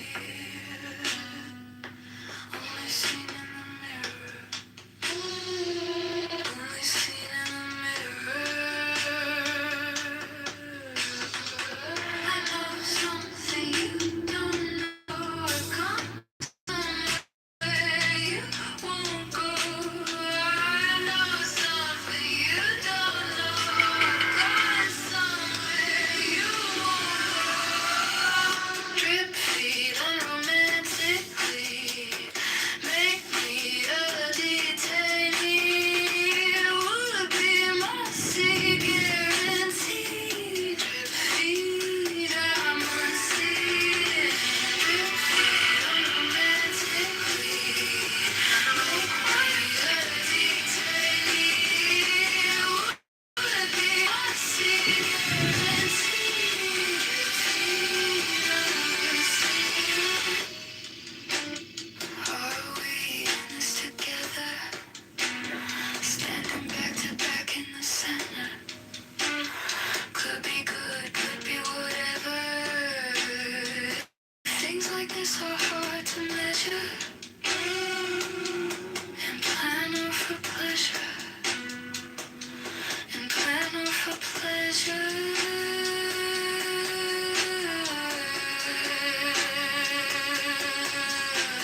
I know something you don't know. I've gone somewhere you won't go.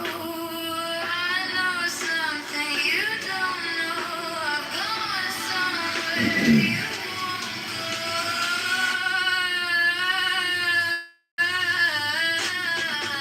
Drip feed unromantically. Make me a detainee. Would be my guarantee. Drip feed, I'm unseen. Drip feed unromantically. Make me a detainee. Would be my guarantee. Jag har hört svaret och jag är skitmissnöjd med det. Alpha Kulan, Feedback, Safety, Information, Big Pharma, and APEC. What is a prayer? What Paul Norway, John Kirby, Struggle Now, Canada. I was the Congress. What's up? It's madness to peer through the blackness. It's sadness to sink in. There's a fake Democrat. There's a fake demon rat. Make me a detainee. Would be my guarantee. Drip feed, I'm unseen. Drip feed unromantically. Make me a detainee. Would be my guarantee. Drip feed, I'm unseen.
BB, let me tell you something. BB, let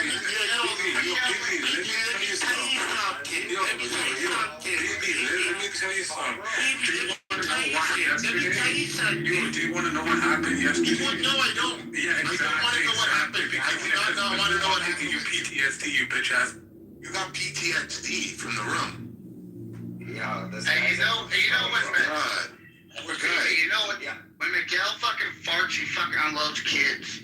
This guy is a fucking weird one. Like, fuck. Bro, and then he goes in the chat and he apologizes. I'm so sorry to everyone in the room that I said something today. Does he really? Yeah, he apologizes in the chat. He just threw it down. And then he apologizes.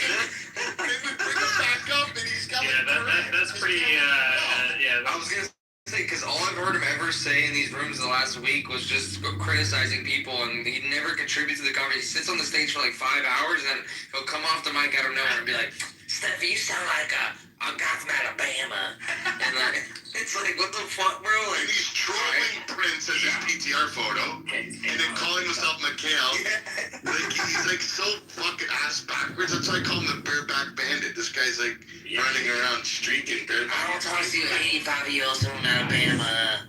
I have a question. Why? Hold on, one second. Questions come at the end because there's a guy named Muhammad in the audience.